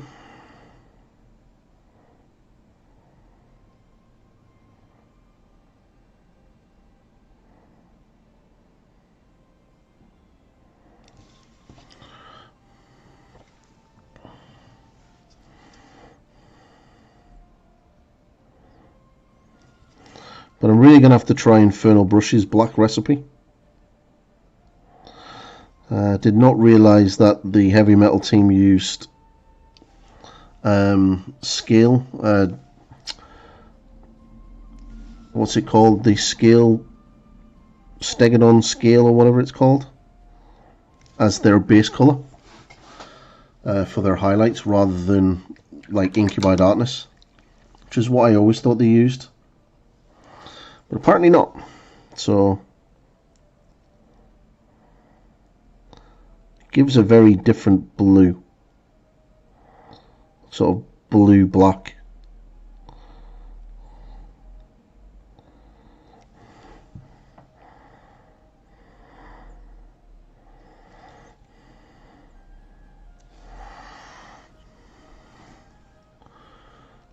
So just kind of keep the highlights on the highest points.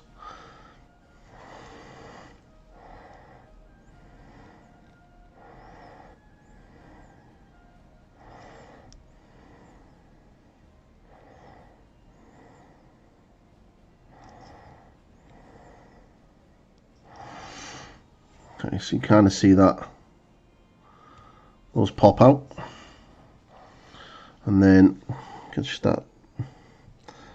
lightly stipple this in the center. Get that bounce light in.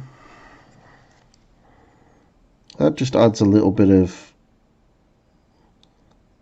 volume to the helmet. There's an air bubble right in the end of that edge. Very annoying.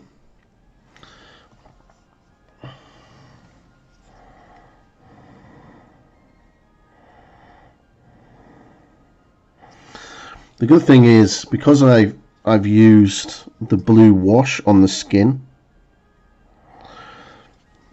actually ties in well with the bluey grey that I've done on the armour, because the skin looks like I've used Fenrisian grey, which I haven't. So it all harmonises together.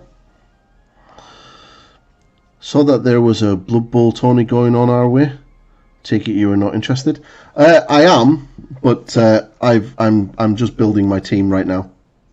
Need to get these painted before I'll enter any. I do enjoy my Blood Bowl. I'm really looking forward to Dungeon Bowl. I will be probably doing my team for the College of Light.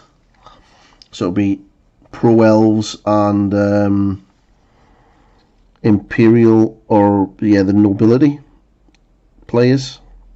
Have both of those teams. But yeah, there's I'd only just got my team, so that's why I didn't join.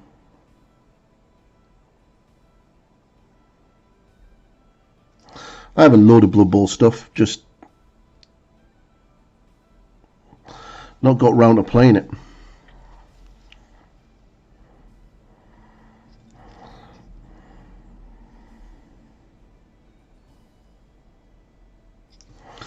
A lot of my game time seems to be more invested in the Age of Sigmar. Really enjoying the competitive scene currently.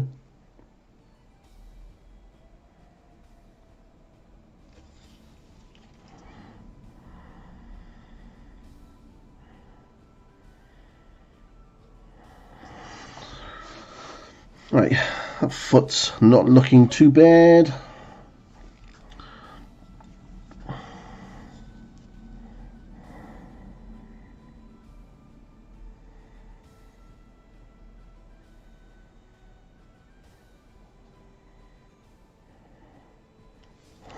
So just keep this at the sharpest points.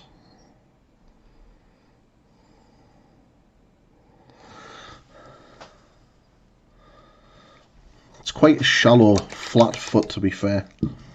So the detail on the foot is pretty not as sharp as it would be, you'll see, on plastic.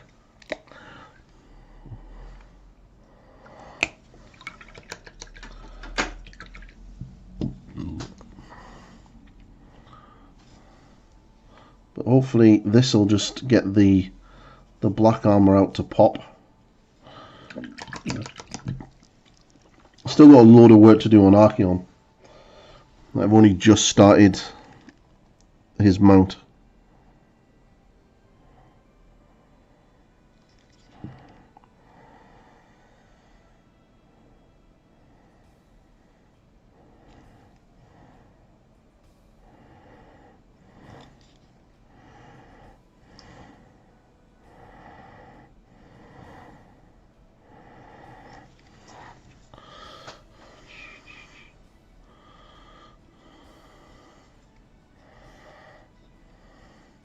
Needs a bit of a highlight in here.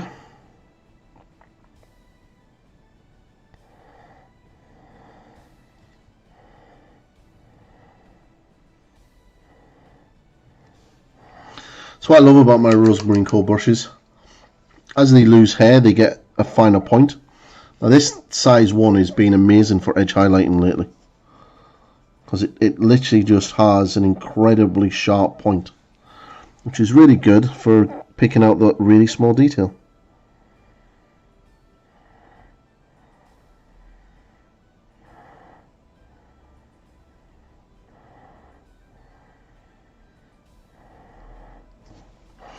The only thing is, you need to make sure that the paint is quite thin, because you're dealing with a brush that doesn't have much hair on it and will dry out quite quickly.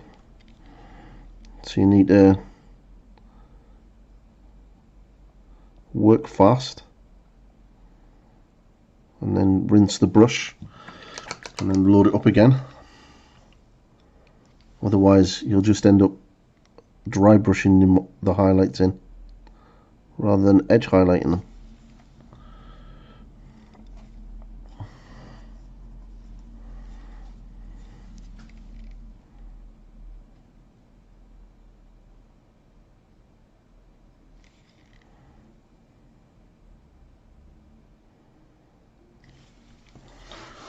Cool. Right, now I'm going to do this hand.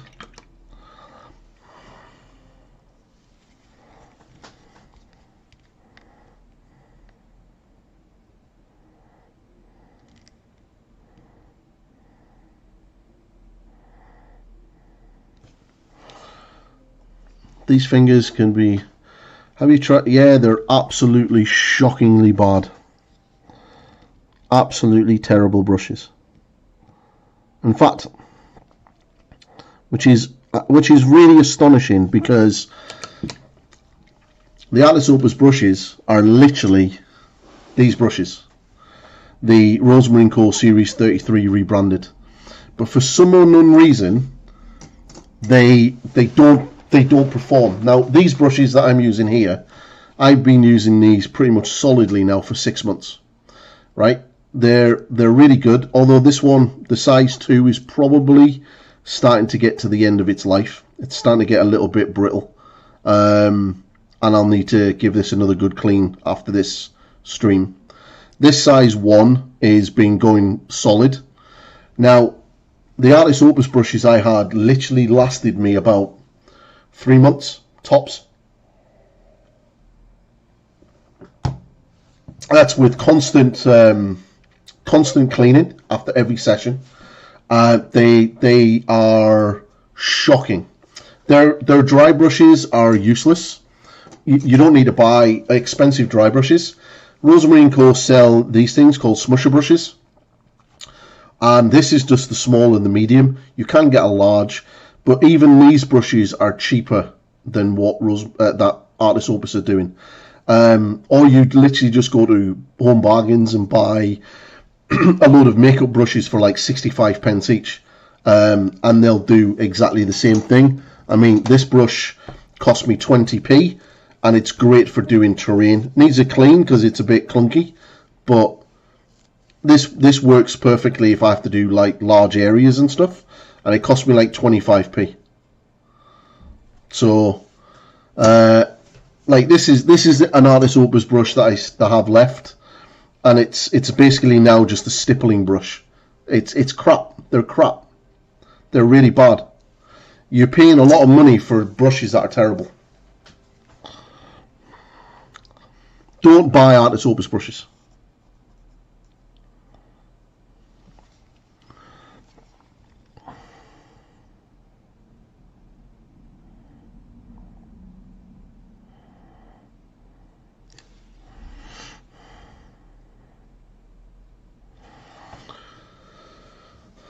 Nah, I'd save your money and get some better ones.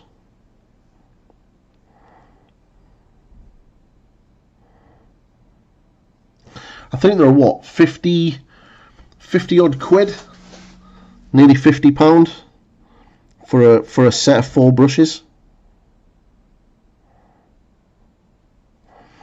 and they come in a fancy wooden box.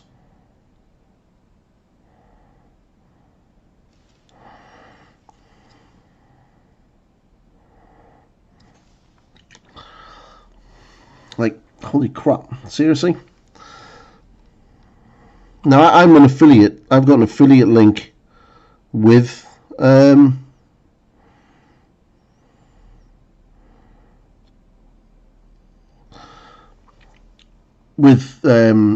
Games. So, you know, you've got, you know, I can get discounts and stuff like that for them, but no way.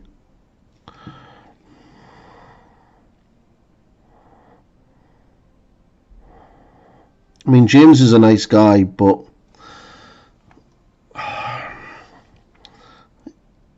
no.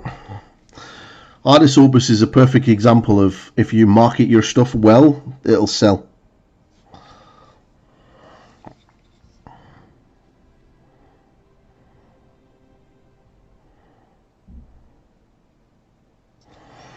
As a prime example, I used the Artist Opus brushes to paint my first Go Trek. There's a painting series on my YouTube channel for that. By the end of that video series, I had to bin the brushes that I was using, because they were done. So painting one miniature was pretty much all I could get out of a brush.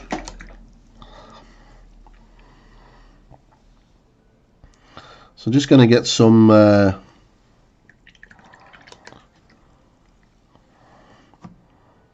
blue horror. So I just want to get a nice little spot with this, just in certain places, so it's like in the highest points, especially on those spot highlights on the helmet.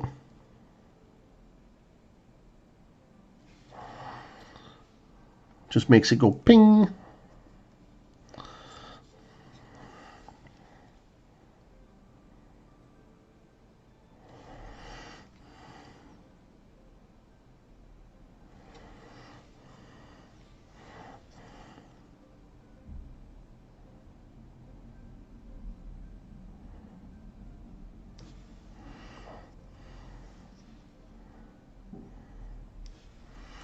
But remember, when you're doing these little spots, less is more.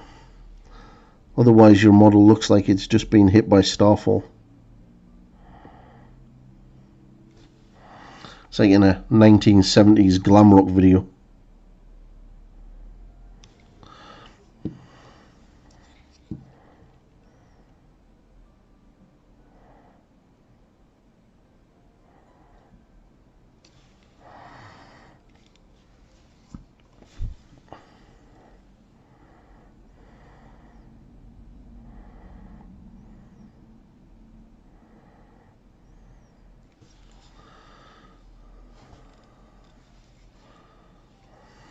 You just want to use it to emphasize corners that would be sharp and in the light.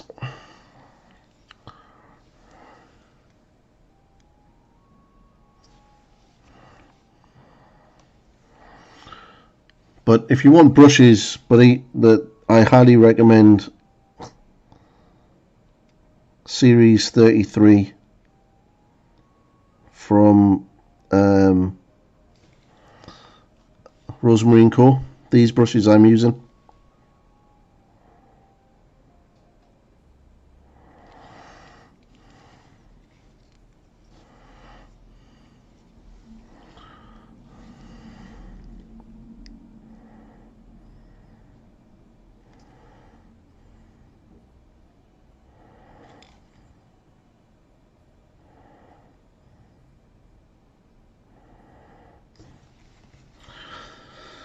Right, pretty happy with that. Just want to push these highlights on the fingers with some blue horror.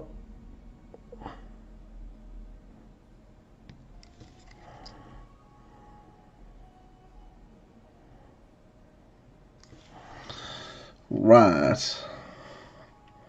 Yeah, now he's really starting to come out and look the part. There's a link in the bottom of the description. Should take you straight to it.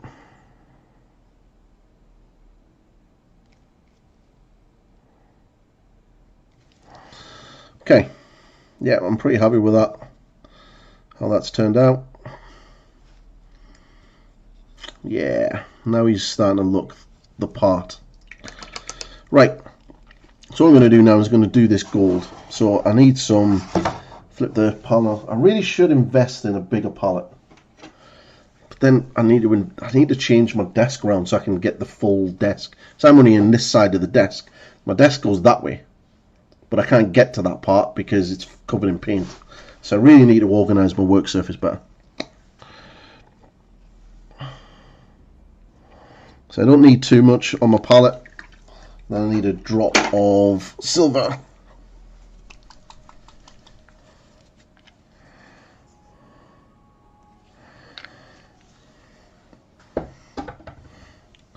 So get some of that gold, a little bit of that silver.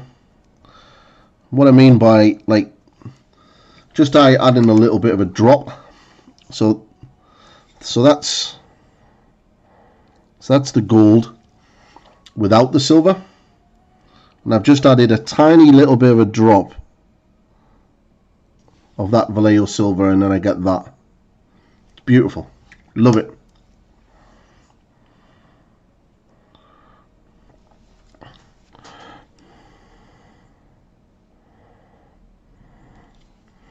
So let's just very carefully start picking out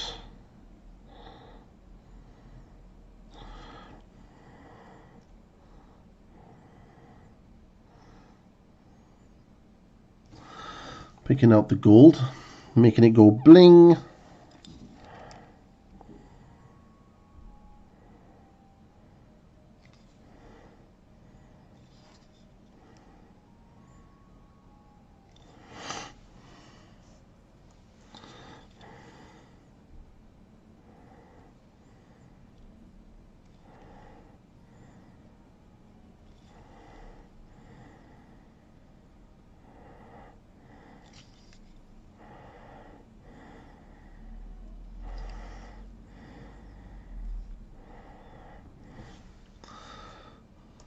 Could really go to town on the gold, like add in some greens, purple. If you do make some mistakes, just have to tidy it up with some black.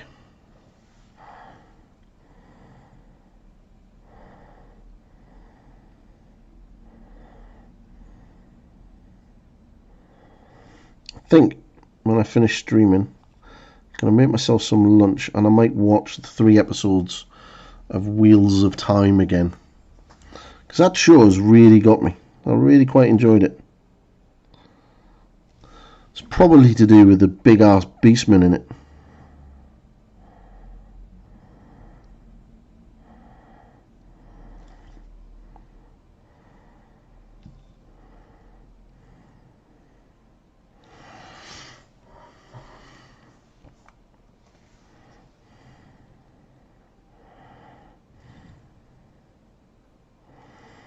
Oops.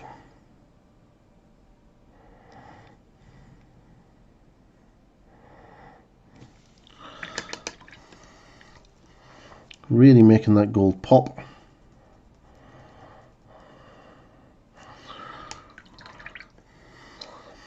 Now you can come back in and get some nice glazes in there.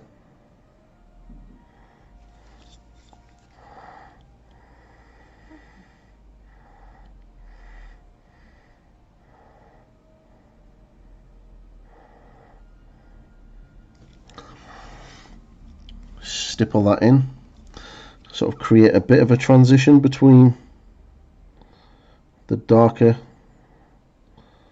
and lighter gold.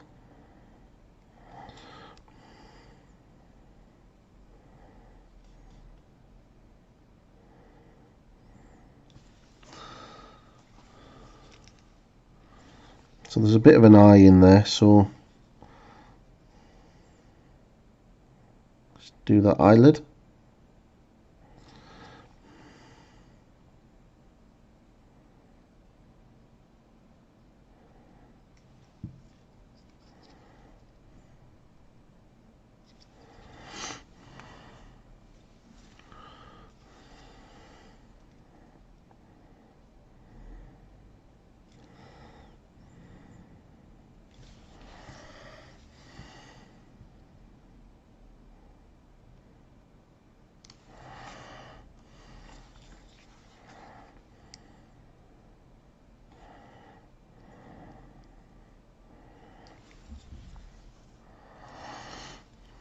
Okay, just stipple that highlight colour to the top part of this panel, just to create that little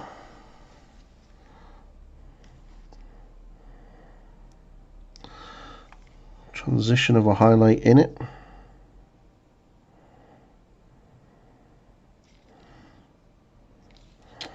Gold doesn't take too long to do, to be fair. It's just a lot of, just a couple of edge highlights in it.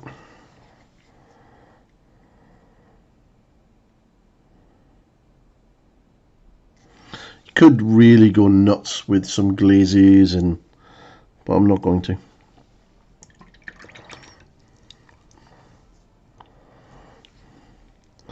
Like I've said before, this is the first of 5 Chaos Lords I'm doing for the army.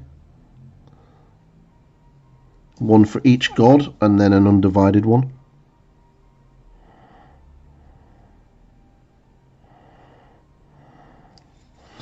As my tournament army will be mostly Tzinch to start off with. Figured it was probably best idea to get him done first.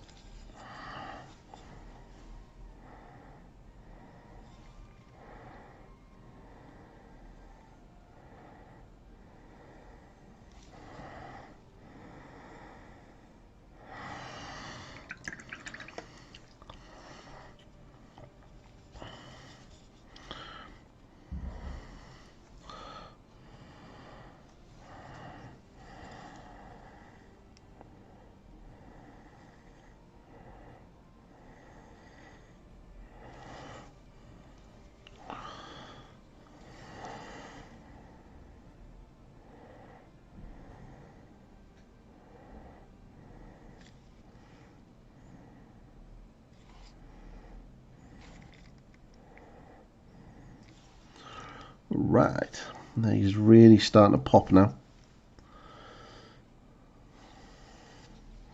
Compared to when I started the stream, looked quite rough and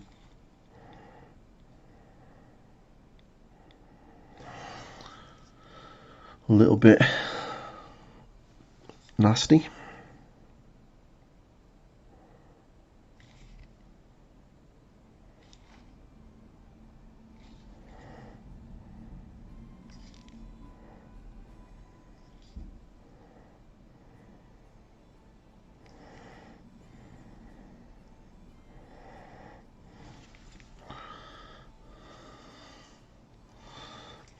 Just be careful when you do this.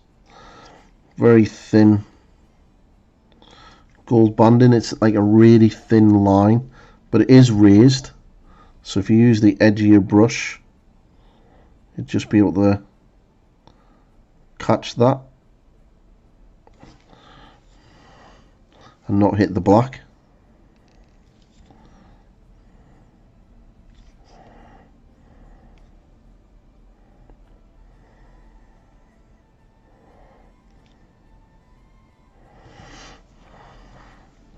And I'm going to add a little bit more silver to this, and then just pick out the sharpest points for a final highlight. There's going to be more gold that I need to do back on him later on. There's like bits on the weapon, the demony dude, still got some gold there onto him. But all in all, I'm quite happy with how the black armor and the gold is sort of coming out.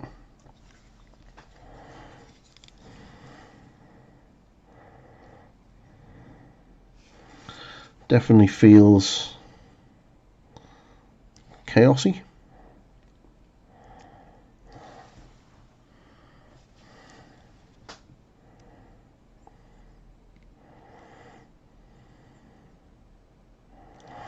I think doing my Slaves to Darkness army like this would stop me from doing something like, say, a Black Legion army. So it pretty much is the same thing.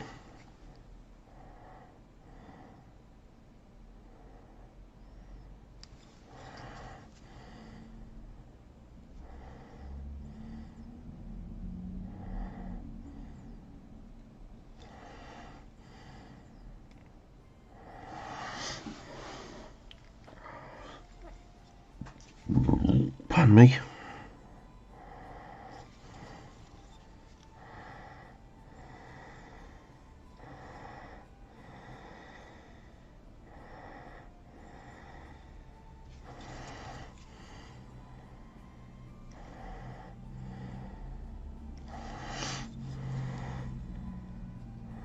If you wanted to dirty the gold up, then once you put all the highlights and stuff like this in, before you do the final highlight, just start adding in some brown glazes or sort of greeny brown.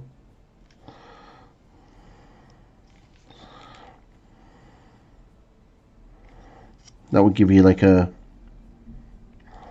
a sort of tarnished goldy look.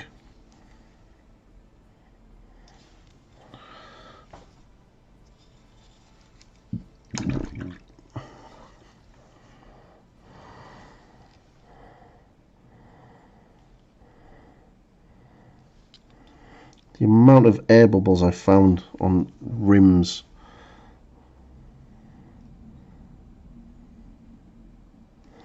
Which is not too bad because it kind of gives the armour like a sort of damaged, pitted look. So I've left them and not spent ages trying to smooth them out. But if this was something like a Empire miniature or an Elven miniature, then you'd kind of have to, because you don't want the armour to be as damaged, unless that's what you were going for. Then leave them.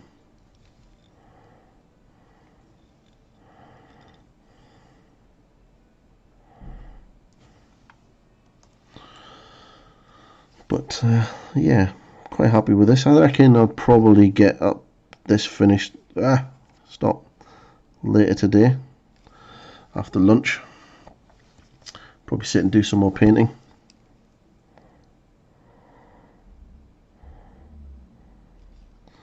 And then get that one finished. But for anyone that is new, I stream on a Sunday from 12 till 3. Ooh, 10 minutes to go. And then I stream on a Tuesday night at 8 o'clock British Standard Time till about 10 o'clock, half 10, depending how I'm feeling.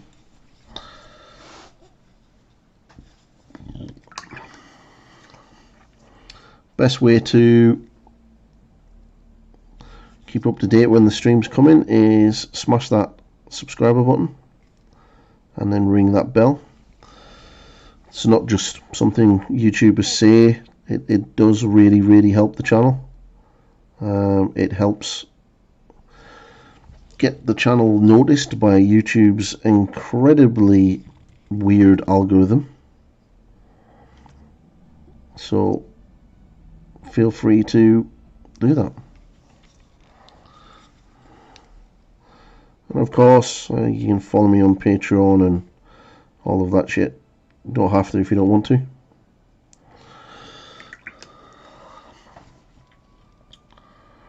Okay, he's looking pretty gnarly. One of the things I will do as I go while I'm watching the Wheels of Time is I'm going to slap some sand on this base and let it dry. Still haven't decided what base colour I'm going to do on this army. I'm thinking desert. I'm thinking of a deserty base, sort of like a bright sand colour. Stormcast is a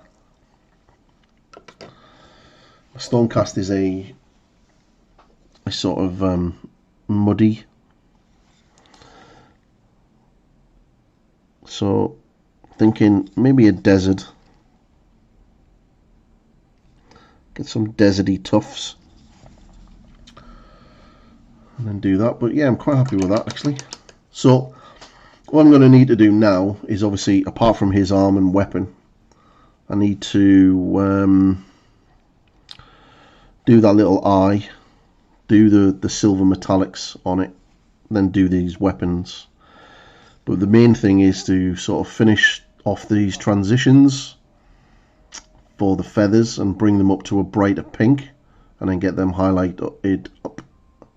And then I want to do like a sort of blue magic-y glow here on the inside, and then that'll be like a red eye, and then this will be gold.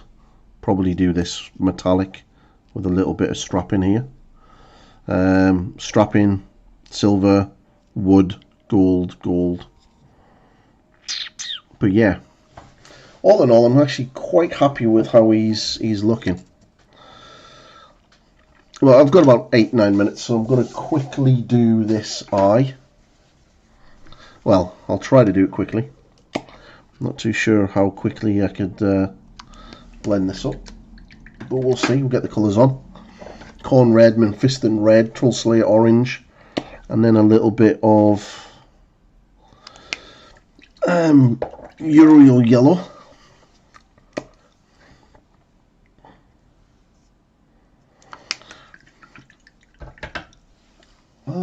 Uriel yellow. Get this these little eyes, this little eye done quickly. I've got white on my palette already, which is good. Right, so there's some corn red. Now it does have an eyelid. It's like a little eye slit right in the center.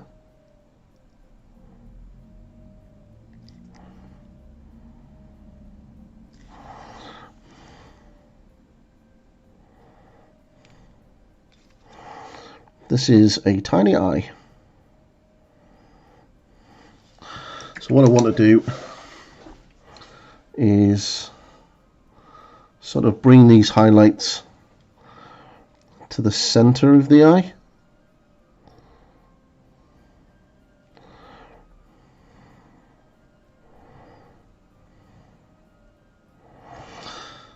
Doesn't matter if we go over. Right, so I'm going to get some of the Troll Slayer orange and mix it in with the Mephiston red. Sort of create like a dirty orange colour.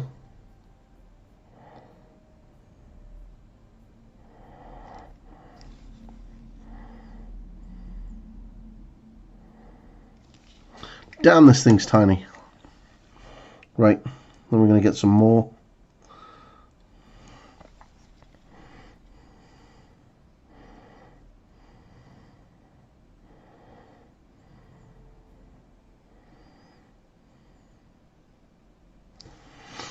Okay, don't know how well you can see that.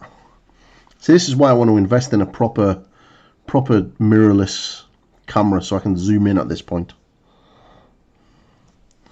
You know, zoom in and then I can actually show you what I'm doing.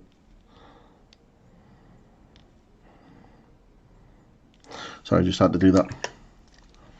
Right, so now I'm going to get some of that yellow, mix that in. Whoa, too much. Far too much. That's bad. So you want like a fiery orange.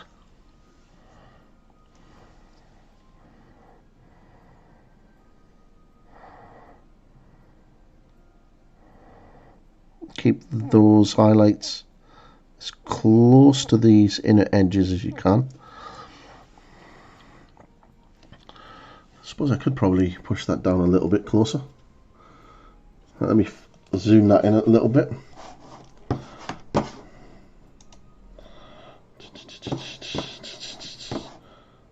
Focus. There, right, there we go. Cool, right, so gonna get a little bit more of that yellow. You kind of see, I can no longer see, but you guys can see.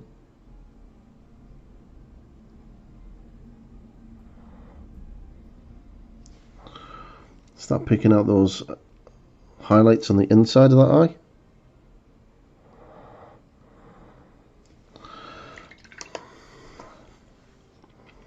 Okay, and then get some more that yellow. So it's pretty much almost pure yellow now. Now I could be really cocky and put an edge highlight right across the top of that eye, but I'm not going to. I don't think I need to yet. I suppose I could just very carefully just pull that across.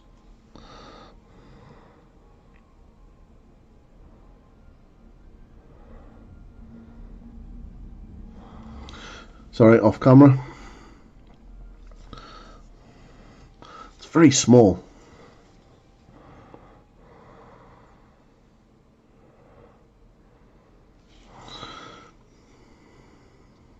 Right, then what I'm going to do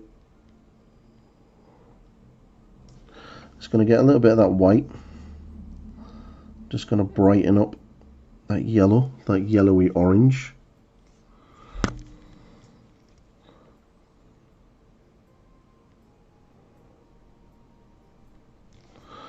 Get it right on the edge.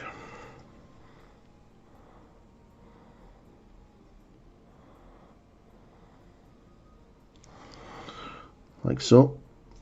And then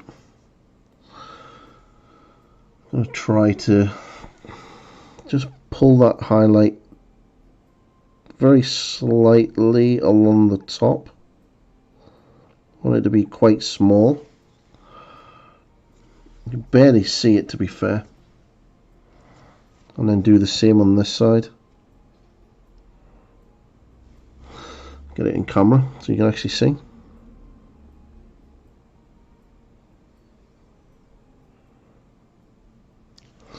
Right. So I'm just going to use pretty much almost pure white, but with just a hint of yellow. Oh, we're almost at 3 o'clock. And then just going to get that edge highlight just to the top.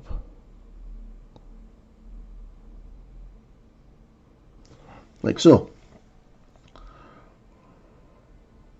Should have used this time to do those eyes as well, but never mind.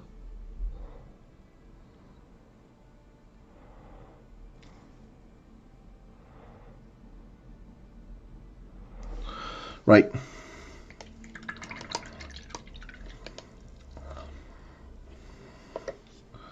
So hang on, wait there. What I will do is get some of that white and just do these teeth.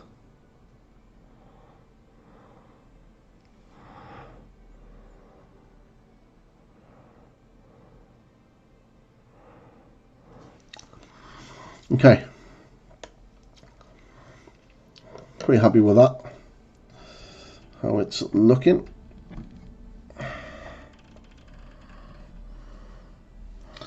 Put that back into focus. Focus.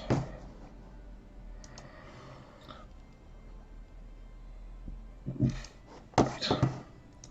And that, ladies and gentlemen, is that. Yeah, I'm happy with that, how he's turned out. Now you could get like a very thin line of black, like thin it down so it's almost like a glaze consistency, and then very carefully just black line the underneath, and then in that little pupil, just to make that stand out a little bit more.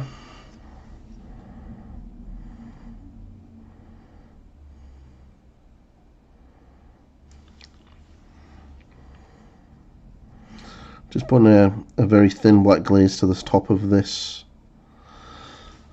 piece of chainmail, just to darken it down a little bit, because I want to put all the highlights down near the bottom.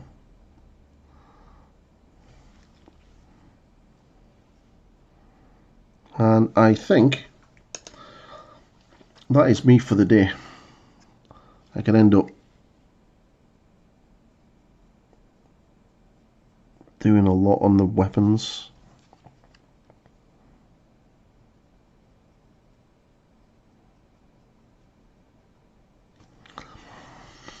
But yeah, not going to go and do that. I'll end up being here for another hour. But yeah, I'm happy with how he's turning out. I think after lunch I'm probably just going to sit down and put my audiobook on and get those feathers done. Needs to get a couple of shades into there just to get the definition to come out. And then, yeah, he's almost finished. So I'm pretty happy with that. So yeah. So, thank you very much everybody for joining in. Cheers Legion of Two and John. Very happy to have a little chat for that last hour.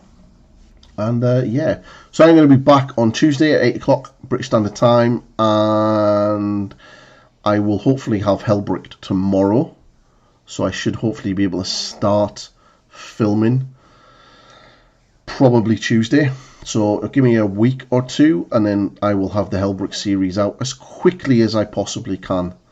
I'm going to try to aim to get the first video out on Friday, which will be the brass armor, which I do have the brass paints. So that's the plan, but we will have to see. It may end up being Saturday, but I'll have a look. So yeah, thank you very much, and I am now going to end the stream and get some food, and I will see